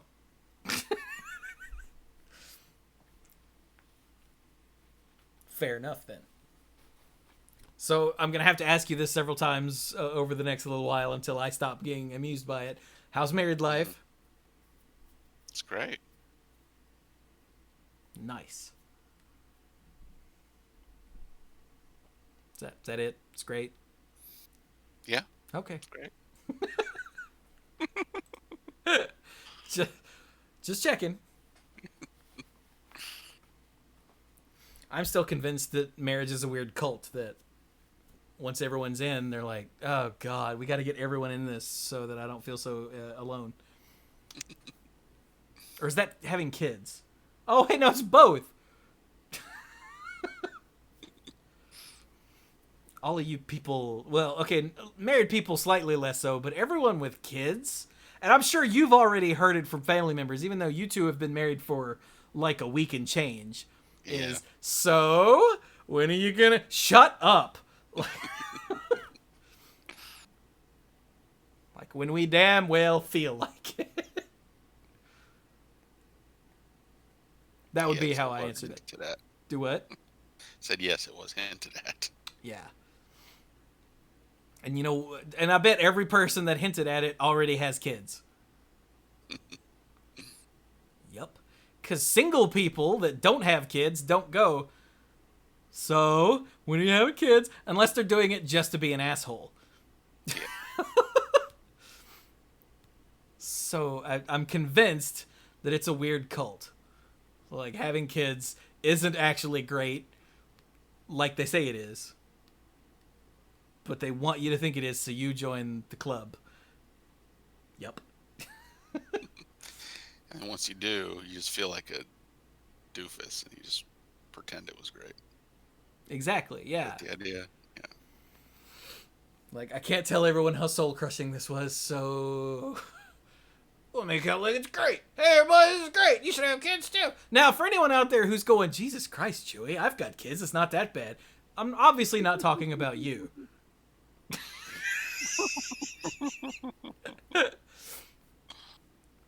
Anyway, it's just my perspective as a single person with no children. Also, I am not equipped in any way at this point to have kids, so it would actually destroy my life. So... Yeah, there's that. Yeah, like there's no... It would be the worst possible thing I could do. Luckily, that involves other people, and I don't have other people. So... I can't just and will a child into existence. Thank goodness. Yeah. That one pop right out of your forehead there. Or carve one out of your leg. Or like, I saw Zeus do it, damn it. Someone get an axe. mm-hmm. Dude, Zeus was a weird dude. Yes. Like, he had sex with everything that moved, and when he had a headache, he had somebody take an axe to his head to see what was in there. Turns out it was a kid who wasn't a kid. It was a fully formed, fully grown adult goddess. But still. Fully armored. Yeah, Zeus is a weird dude. Also, Dementor, New Voltron is on my list. Which I think is when I finish Lucifer, that'll be higher up on the list of the next things to start. Yay. You know what? I have no final thought because I hijacked all of Mike's. So, hey, if you want to help support what I do with all of this, podcasts and streams and YouTube videos and whatnot, which now that 600 is over and I'm finally like recovering, those should pick up again pretty regularly. Like we didn't do did I stream anything on Monday, y'all? I think I played Underlords on Monday. And then yesterday, I felt kind of awful. So I didn't do a stream. Like, mentally and physically. It wasn't right. And, yeah. But we're doing Friday something. And then Saturday's the watch party. I think this week, for those of you that are watching live, I think we're going to rewatch Clue and then rewatch Knives Out. Because those two movies are perfect for a double feature. Cool. But I watched... Clue was the very first movie that we watched as part of the watch parties. Because before that, it was just Star Trek episodes. But yeah, we're going to watch the whodunit comedy movies that are both brilliant. And that's what we're watching this Saturday. So it's going to be great. So if you're listening to the audio version of this, sorry, that's what we watched last weekend. But also, I want to do the Bad Ben marathon at some point because they're back on Prime. This is a thing that's going to happen. This was one of the reasons I was very excited, ow my elbow, to do watch parties, was because I was like, all right, we're going to all watch the Bad Ben movies. They're like super low budget, like super low budget, like found footage horror movies. And there's, I don't know, 6 or 7 of them, and they're mostly by one guy. And they're so bad, but they're like the good kind of bad. Because like you could tell he was trying, and there's so much heart in them that they're actually like of all of them, there's only one that I don't like at all. And like I said, I think there's either 6 or 7 that are on Prime again. So, yay. So at some point we're going to set up like a marathon, and I think over 2 nights we're just going to watch them all. Cuz they're worth watching. Everyone should see these movies at some point. Because reasons. I think I watched them all over like 3 nights originally and was like, this is great. And I was all up in the Discord server like, oh my God, you guys. So now they're back on Prime. Because when I first started watch parties, I was like, all right, we're doing this. And then they weren't on Prime anymore. And I went, damn it. So, but they're back now. It's going to be great. So we'll get that set up for some time in the near future. In case they disappear again like before. I would say this would be a Halloween thing. But I don't want to wait that long in case they fall off again. So, yes. But okay, so yes, that's content that I do. And go to patreon.com/themanapool, become a lifeguard. You know the drill by now. I'd like to thank our mythic lifeguards. In, I don't know what order this is, in no particular order. Timu Hellas Haryu, Scuzzo, PJ McMullen, Gothic Man, Beardy Man, lots of mans. Kim Ho Man, no wait. Kim Ho Man, Backwards Logic Man. Okay, we're not going to do that. Casey, John Morris, John Parker, Jeff Spencer, Jason Kaus, Jason Doan, Jake Jansen, Stanley Liao, Connor Kennedy, Cody Buckowing, Lance Delicious Man. Okay, I'll do that one. Andrew Hunt, ALK Alters. Hey, he was on 600. I remember that guy. He's awesome. Aleph Cat, Al, and the Beast Father Man, Aaron Goodwine. So thank you all so very much for your support, and to all of the lifeguards at every tier, and to all of everybody all the time. Thank you so much. This is going to be so weird to say, the Mana Pool number 601. What? It's like, you remember when the year 2000 happened and we were like, it's like living in sci-fi. It's like that. So thank you all so very much for joining us, and go play some Magic.